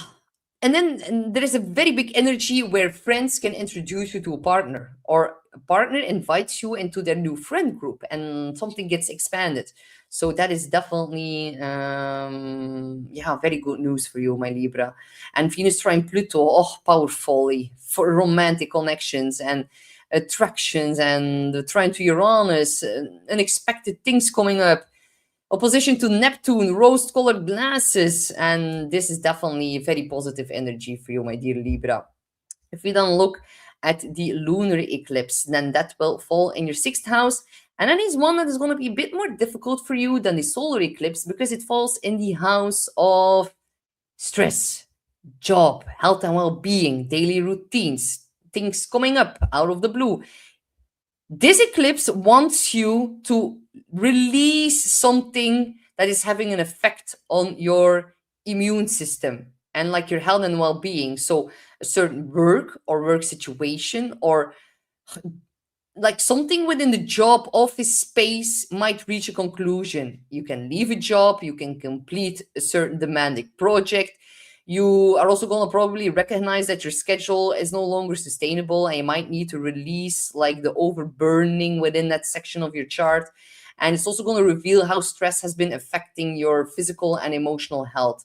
So, and because it squares the Uranus in the ninth house, then there's like some kind of new belief that kind of disrupts your routine or your schedule, and you might need to reorganize your schedule very quickly. The Sun and Mercury in your 12th are also putting a very big emphasis or focus on sleep, solitude, and recovering, than like going in full burnout mode. So take some extra rest if you feel that you need to.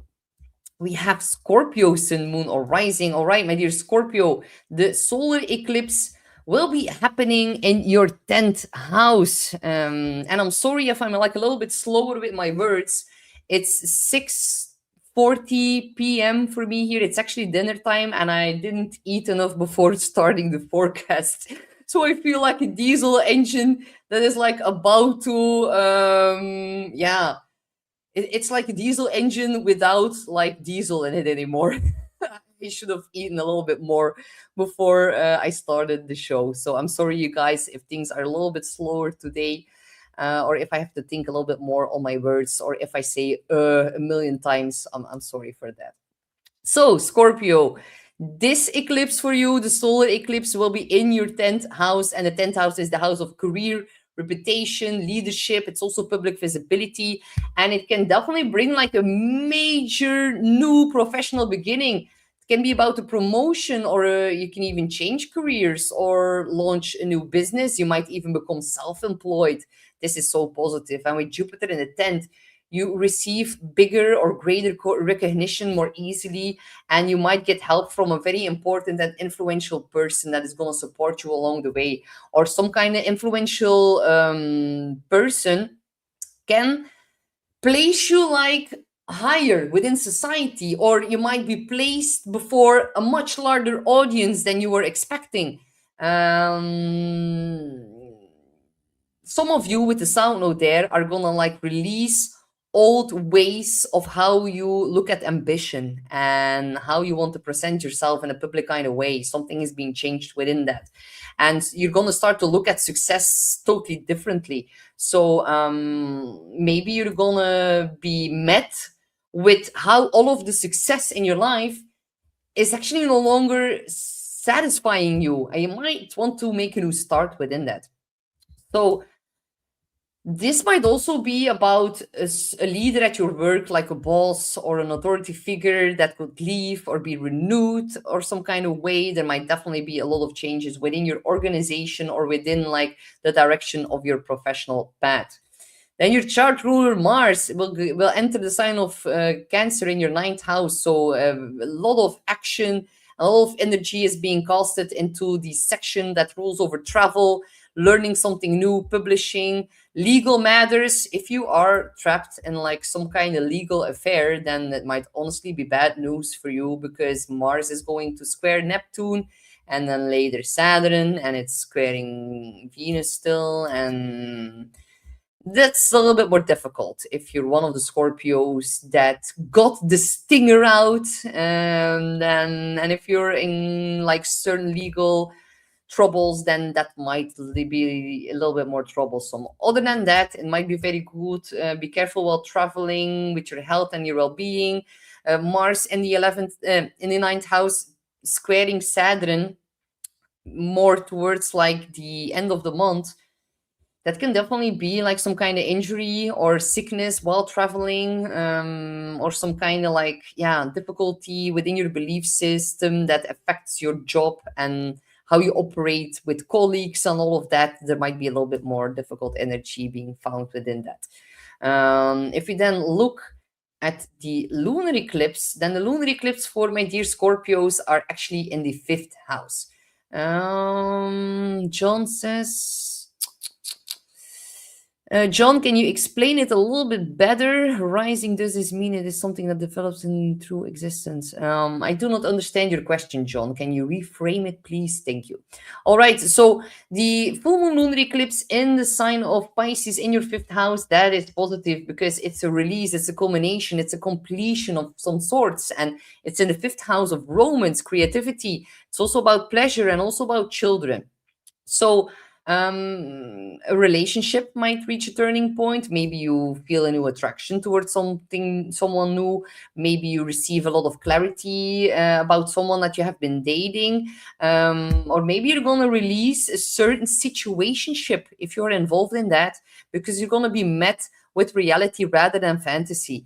And maybe some of you are going to release some kind of spiritual connection that does not get grounded within like the earthly realm. That can definitely also be the case here. So um if you're creative and you make things with your hands, then that might also take an unexpected new direction. Maybe you have been putting a lot of effort into a project and now you're finally ready to share it. So some of you are also going to become pregnant, or your children are going to tell you that they're pregnant. This is very important also for something that happens in the life of your child. There can be a milestone, but with the moon squaring Uranus in the eighth house, there is definitely something unexpected that comes up with like shared finances and intimacy. And like intimacy and trust can definitely complicate a certain romantic situation. Maybe you're attracted to someone new and now you might to divide assets and split up. That can also be the case for some of you. Or there might also be unexpected expenses that could involve your children. That is also a possibility here with this square. So yeah, good luck, my dear Scorpio. We have Sagittarius and Moon Rising. What's up, my dear Sagittarius? This is going to be such a cool eclipse for you, my dear Sag, because it's in a fellow fire sign. It's going to trine your Sun, Moon, or Rising. And Jupiter, your chart ruler, is also like accompanied with the eclipse within the ninth house, trining your Sun, Moon, or Rising as well. Oh my god, this is like as good as it gets, you guys. You guys are gonna need to like put some comments here within the next couple of weeks, and you gotta keep me like up to date on what's happening in your life, because like I'm not curious, but I like to know everything, just like you guys. So this is so positive. And oh, Patrice, that is for you. That is so cool, Patrice. That is like a lot of good news here. Ninth house, that is the house of like divine protection. It's about traveling, education, higher wisdom, or like higher knowledge, and being able to tap into like the higher realms, higher frequencies. It's also the house of God or the house of religion. I like to call it the house of the universe instead of the house of religion, but that's just me. Because the ninth house, it's different for everyone because it's about our personal beliefs and about the beliefs, like what we think is possible.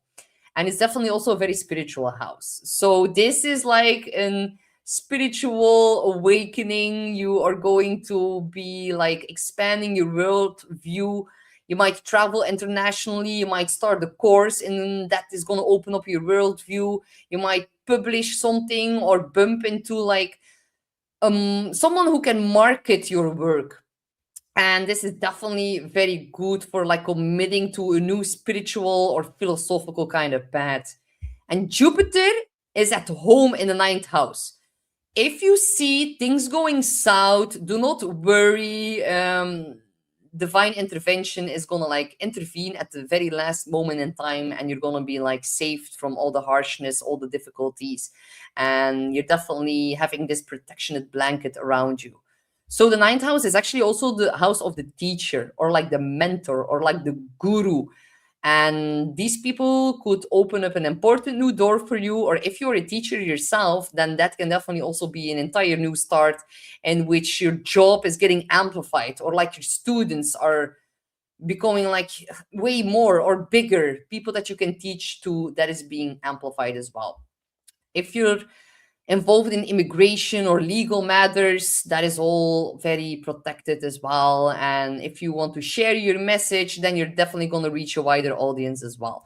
So actually, it's all good. It's all beautiful. It's like you're going to see. Let me know and keep me up to date.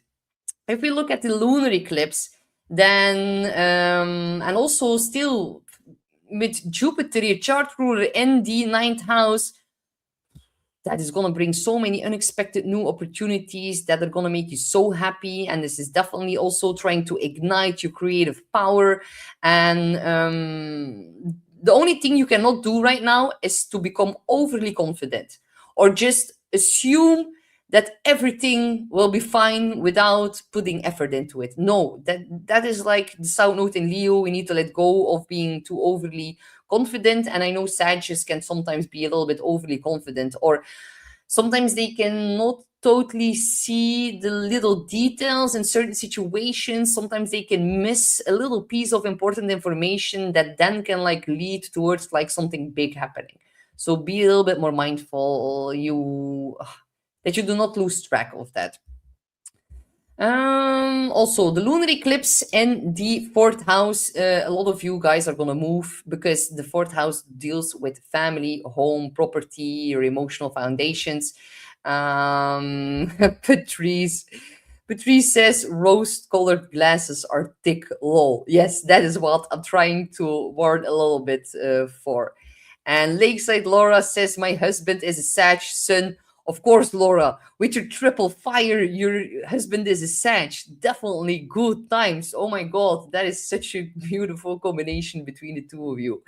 And for the lunar eclipse for you guys, there is some kind of living situation or family chapter that is reaching a conclusion. You could move, you could sell a property, you could complete and finally wrap up a long standing like renovation, or some kind of family burden. You can release yourself from that, but do not like freak out if certain emotions that are very much connected to your childhood or to a certain parent are gonna like resurface here.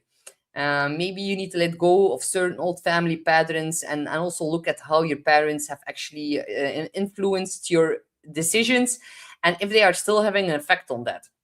Now, this eclipse squares Uranus from your seventh house.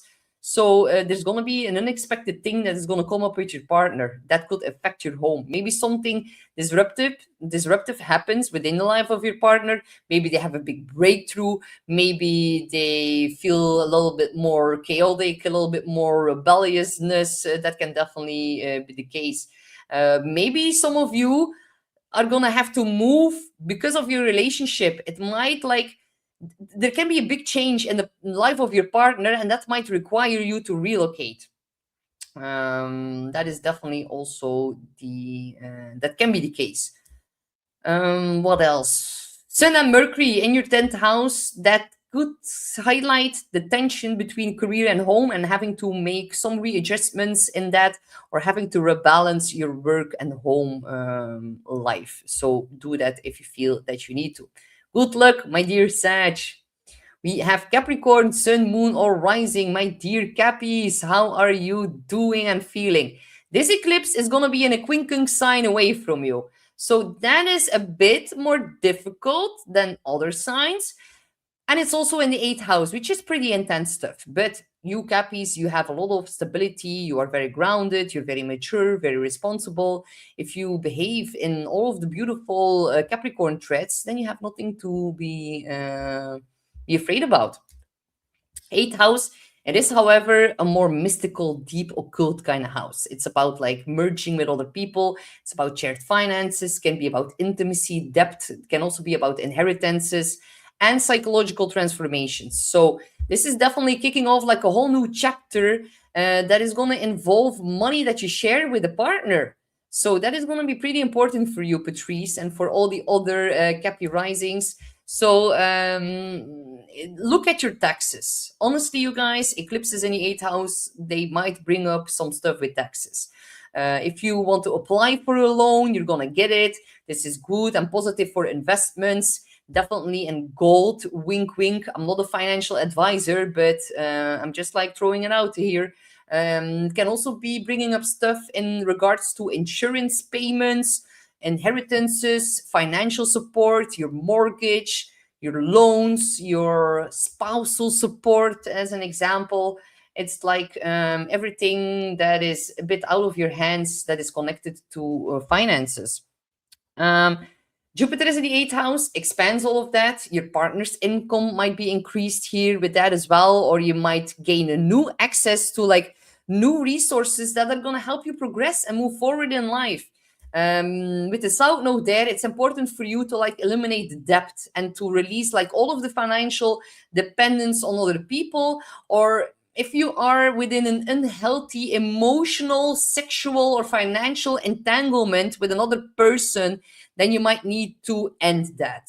And Mars is going to enter your seventh house of partnerships. That there can be some battles or frequent bickery in regards to shared finances. For some of you who are married, that is, or that it has the possibility to manifest in that way. Definitely also because there are squares on Mars for the entire month of August. So yeah, your partner might be a little bit more passive aggressive towards you. Maybe he's like very frustrated, or she is maybe a little bit like moody or crabby. You're definitely going to notice that. Try to not to react to that too much. Your chart ruler Saturn just went retrograde in Aries in your fourth house, bringing up a lot of things from the past that is connected to your family. It can be about reprioritizing your family obligations and looking how you can release some stress within that. If we then look at the lunar eclipse for you, my dear Cappy, then that will happen in the third house for you. So that is in a sextile sign away from you. That is actually helpful. There is an opportunity here being gifted to you. And the third house is actually the house of communication, but it's also the house of like your siblings, contracts, everything that is signed on paper. Can also be about your neighbors, and maybe the neighbors are going to move away from you, and maybe that's going to be an energetic release from your home. That can definitely be the case for some of you. Some of you might also need to let go of a vehicle, or there's some kind of like road trip that can be very mystical and like really your spirit guides that are going to be guiding you on that road trip. That can definitely also come up for some of you. But mostly this is going to bring an important conversation. And someone is going to give you some piece of missing information, and with that you're going to be able to reach an important conclusion. You can also wrap up a course, sign a document, or finally say something that has like remained unspoken, or that was like lingering between the other realms, and now you're finally going to have the courage to say it. You're going to notice a very big shift in the life of your siblings. There could be like unexpected news that is going to alter your schedule or your plans. The third house is the house of busyness. And because the eclipse squares Uranus from the sixth house, there might be some unexpected change in your work schedule. Maybe you need to take a little bit more, better care for your health, because your mind is going to feel on fire, and you're very like open to the mystical energy or the mystical information of the universe. And during this time, it might have a bigger effect on your nervous system. Maybe some of you are going to need a little bit more like a time out or time off, or feeling like you need to unwind your mind. With Uranus in the sixth house, there is definitely going to be something that needs like service. And it might be your car, honestly, but it might be in more than that. It can be a technical problem. There can be issues in transport. There might be a sudden expense that disrupts your routine in some kind of way. If you want to sign a contract, read it very, very carefully. Verify all of the details, especially if you're gonna be traveling under this energy. Honestly, with the square to Uranus and Mercury and Sun in your ninth, there's definitely like a triggering to go traveling, or a kind of like a need to expand your horizon, but it could be disrupted in some kind of way. So be careful with that. Good luck, Capricorn. We have Aquarius, Sun, Moon, or Rising. All right, my dear Aquarius, how are you doing now with the North Node within your sign? That is definitely the next 18 months are going to be a very distant reinvention for all of my Aquariuses. So the solar eclipse in Leo will take place in your opposing sign. Very important, my dear Aqua. It's in your seventh house of partnerships. So if you're married, if you have a lot of clients, if you work with them, it's also about your business partnerships. So this is triggering a totally new relationship cycle. If you're single, you're gonna meet someone significant, and he or she is gonna be a source of big luck to you, and expansion and protection, and oh, he or she is gonna be wise and outspoken, and you're going to have a lot of good communication with one another. And if you're already in within a partnership, then it could even move towards like deeper commitment. Or maybe some of you are going to go down on their knee asking someone to marry them. That could definitely be like the case. It's like happiness and expansion and putting that on paper in some kind of way. That can definitely be the case for all of you. If it's not that, then there could be a new client that opens up like a total big new door for you. Collaborations, a therapist could help you, a business partner can enter your life, and it's like about the other person. If you are already married, there can also be a lot of happiness and expansion happening within the life of your partner, so always think about that as well. But it's like another person is gonna gift you opportunities that you with yourself would not have like been able to access alone. So some of you are in a relationship and are gonna meet someone else. The South Node might also be a release of a current partnership and a new one coming in. So the South Node also wants you to release like the need for attracting very dramatic, unavailable, attention-seeking partners. Keep that in mind. But with Jupiter in the seventh, there's going to be a lot of generosity and support that is going to be arriving through other people. So that is going to be very, very important. Yeah, Laura, respecting space is always good. That is so, so true. And hi, Tammy. All right. So also, your chart ruler, Uranus, is in the fifth house. So, still, look, Uranus is trining Venus. If you were on a journey or in a spiritual retreat or within like religious kind of like environments, like a church, a temple, monastery, all of that.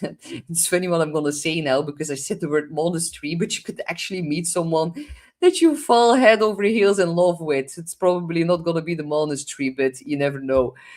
So yeah, spiritual places that actually can open up new doors to love for you as well, or finding a lot of love in your connection with the universe, and with being so in love with the universe that can attract the right partner onto your path.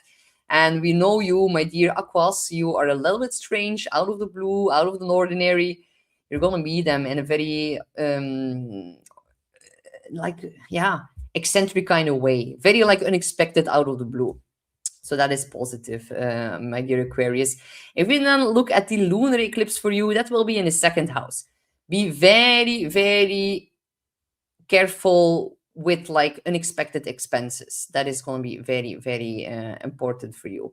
And oh, Patrice says, I just scheduled my reading with you on the 9th of September. Excited. I'm an Aquarius moon. That's so cool, Patrice. I'm so happy to see you on the 9th of September. And it's a double nine. So we're definitely probably going to be talking about something majorly that is going to be wrapped up in your life. The end of the cycle. I'm going to take a sip. 9. I'm learning so much from Lana and the numerology. After her reading, it fascinates me so much.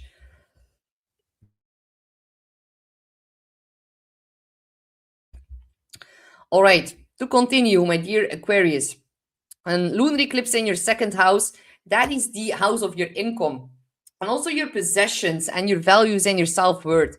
So there is like a very big financial chapter that is meeting a turning point, and you could actually change your source of income. You could leave a job behind, you could change your prices, you could like eliminate certain expenses. Look at where there are hidden expenses, because you have Pisces on the second house cusp. So there are like certain leaks within your income, within your expenses, like certain, how do you say it? Certain, if you have like subscription towards something and you're not using it anymore, and it's like in the back, just like siphoning your money and your energy by that as well. Look at where you can cancel out certain ongoing payments that are actually not beneficial anymore. If you if you buy something under this aspect, you're gonna need to keep the receipt, you guys. Um, there might be something that might need to be returned in some kind of way. That can be the case here. But um, with Jupiter ruling the eclipse from the seventh house, there might also be something coming up with like a financial support from a partner or an investment opportunity through a business partner. Or your partner's circumstances, seventh house, can affect your money situation in a good or negative kind of way. It depends on your own natal chart and how your natal chart is affected by the eclipse. And with the square to like Uranus from the fifth, it brings a lot of unpredictability. I would not gamble with money during this time. You're gonna probably face a loss if you were to do that. There might also be loss of money through a child, through speculative investments. Be a little bit more mindful about that. Definitely avoid gambling, and definitely avoid gambling with resources that you cannot afford to lose. If you're gonna do that, then it's gonna be gone. I like know that for a fact to be true with this energy. So there might be an opportunity, but the outcome is not gonna be guaranteed. So keep that in mind and be extra like careful with your finances. Good luck, my dear Aquarius. We have, last but not least, my dear Pisces, Sun, Moon, or Rising. You're gonna have this eclipse in your sixth house in Leo. Sixth house deals with work, health, habits, routines, and also your daily responsibilities. So this is opening up a whole new chapter in your daily life. You could start a new job, you could take on a different role in the office, you could meet new colleagues, colleagues coming, colleagues going. Maybe that is gonna be bringing in the fact that you need to reorganize your schedule in some kind of way, but something is going to change in how you go out and about in life on a daily basis. And with Jupiter in the sixth, let me like know in the chat, you guys, are you like bombarded with work? Because when I had Jupiter in the sixth house, oh my dear Lord, that was a lot to deal with. So yeah, opportunities can expand, but so can the workload. And yes, you can receive a lot more clients and a lot of like greater responsibility and a new role that allows you to be like the wise counselor or the guide or the mystic, or like there's a lot of inspiration and creativity within your daily routine right now. And it's definitely also a very powerful time to start a new health or like fitness routine. If you go to the gym, then that can lead towards massive health benefits here. If you are like a practitioner yourself, or if you do treatments, then that is also very positive. You're going to get a lot of extra work from your clients. And if you need a treatment yourself, then you might find the perfect practitioner or the perfect treatment at the perfect time. And that is definitely going to improve your well being. With the south node here as well, you need to let go of like an unhealthy habit or an unsustainable workload, because you cannot like continue to say yes to every responsibility. No. And if colleagues are trying to burden you with work, then you need to say no. I know that is very difficult, but you're definitely going to see some kind of change with a colleague or an employee. If you're self employed, you can find the perfect employee, and then you can give them a higher workload. But it can also be in regards to pets. A change with the pet, a new pet, a pet being of great guidance and great help, and like getting a new pet as an energy healer. That can also be having a very big, good support on your health and well-being. Life is definitely getting more productive, more fulfilling, but only when the daily habits kind of support your health rather than like consume all of your energy. So make sure that you do not get like overwhelmed by work, because Jupiter, it is your chart ruler. That is also why I'm highlighting it a little bit more. And Mercury is going to conjunct Jupiter on the 15th of August. And that is definitely going to bring some very good news involving a job, a client, a health matter, a project, or a conversation with a colleague might open up a new door, or you might receive a very important and good news from them. If we then look at the lunar eclipse, very important. You are the other star of today's show, my dear Pisces, because we have a full moon lunar eclipse in your sign. And it's like the last one of the past 2 years. So, yes, finally, it has not been easy. I know, definitely, because we only had full moon lunar eclipses in Pisces. We never saw a solar eclipse in the sign of Pisces.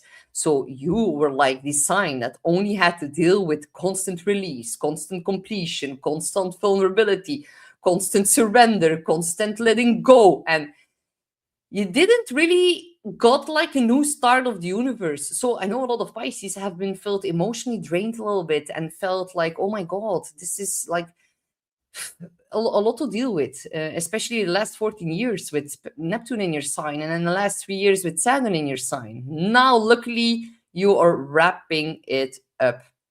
So, yeah, you're getting like your master degree of the universe. And look, Laura says, my Pisces daughter is moving out at the beginning of September. Full moon lunar eclipses, especially when it's conjunct your own moon, can indicate a destined move. Now, for Laura's daughter, it's conjunct her sun, but it's definitely also like a whole new identity that is being triggered here. So, very striking. That is definitely like I have a Pisces moon. I'm moving in September. So yeah, it is very destined if you have Pisces qualities to, or Pisces planets or angles, to have a very, very big move or shift happening by the end of August into September, that is going to last for the 6 months that are going to follow, because the energy is getting wrapped up now. Everything that has been going on for the last 2 years is now seeing a release and a full culmination. So that is definitely yeah, look, Dana. Hi, Dana says, I am a Pisces sun, and yes, my workload is getting crazy. Draw boundaries. Like, I'm an Aries. When Jupiter was in my sixth house, and they were like, do you want to do that? I'm like, no, I have enough to do. But for Pisces, it's way more difficult to draw boundaries. It's not so easy to say no. So this is a test of how you believe like in yourself and your worthiness, or like your productivity is not like entangled with your worthiness. You need to separate those two, otherwise you're going to drown in work. That is going to be very, very important. Dana also says, perfect, I just made an appointment with a shamanic healer, so it will be a treatment. That is so beautiful. You're gonna gain a lot by that. Very, very cool. And Lakeside Laura says 1212. That is also cool. And it's cool, Laura, because Pisces is the 12th sign. It's also cool and intertwined. It's going to be a very mystical lunar eclipse for everyone, honestly. So when you have it in the first house, that is in regards to your identity, your body, your appearance, and your personal direction. So it's a very big like personal culmination, and like the version of you that existed up until now is going to fade away, and the new, more mystical, enchanted version of yourself is going to step forward. So you might change your appearance, your priorities, your goals, your ambition.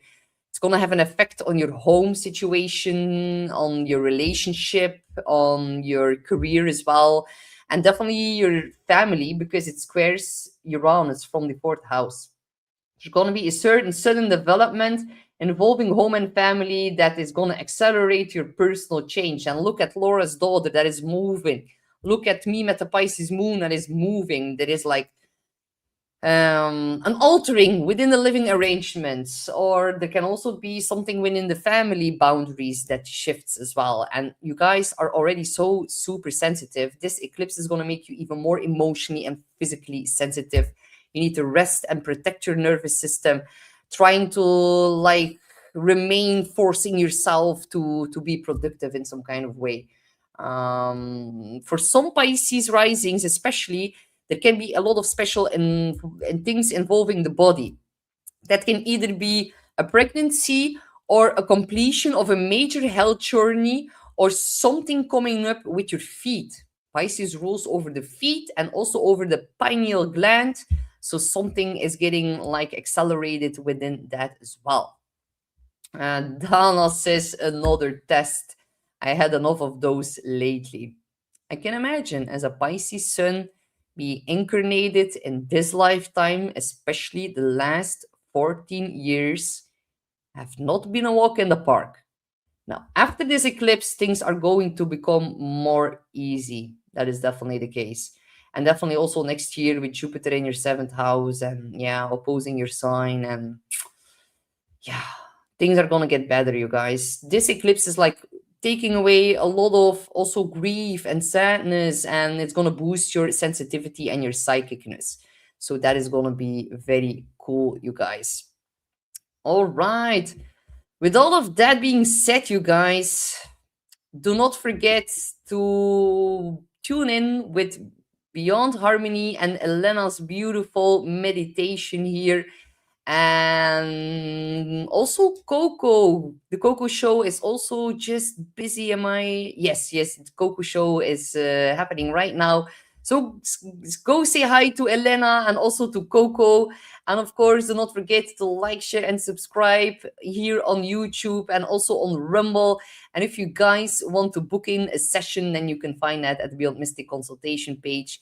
Thank you guys so much for being with me here today. And I am going to wrap the show up as I'm like immensely hungry. I should have eaten a bit more. I was not expecting this, but yeah, I'm going to eat some chicken. Like I love chicken, and it's gonna sound a little bit funny probably to end the show in this way, and not in a spiritual kind of way. But I'm like just like so hungry, and as an Aries, when I get hungry, then I become very very dangerous. So. I'm gonna wrap up the show. I want to thank each and every one of you so much for still being with me here today. And this month of August is definitely going to be a very big one with the eclipse cycle. Enjoy, have fun, let your hair down, look at what makes your heart sing. If there's a little bit of drama, it's the Leo sign. I would say enjoy the drama. Just do not put oil onto the fire. But if people are a little bit more dramatic or behaving a little bit more of like in a flairful kind of way, more charismatic, they're gonna be showing themselves a bit more. And if we stay humble and let people in their light, let them shine, then it's all gonna be fine, and we're gonna have a good time, you guys. So take care. Love all of you guys as well. Thank you so much for being here. Thank you, everyone, and cheers. I will see you back soon with another video about Venus in Libra. So thank you guys so much. Bye bye.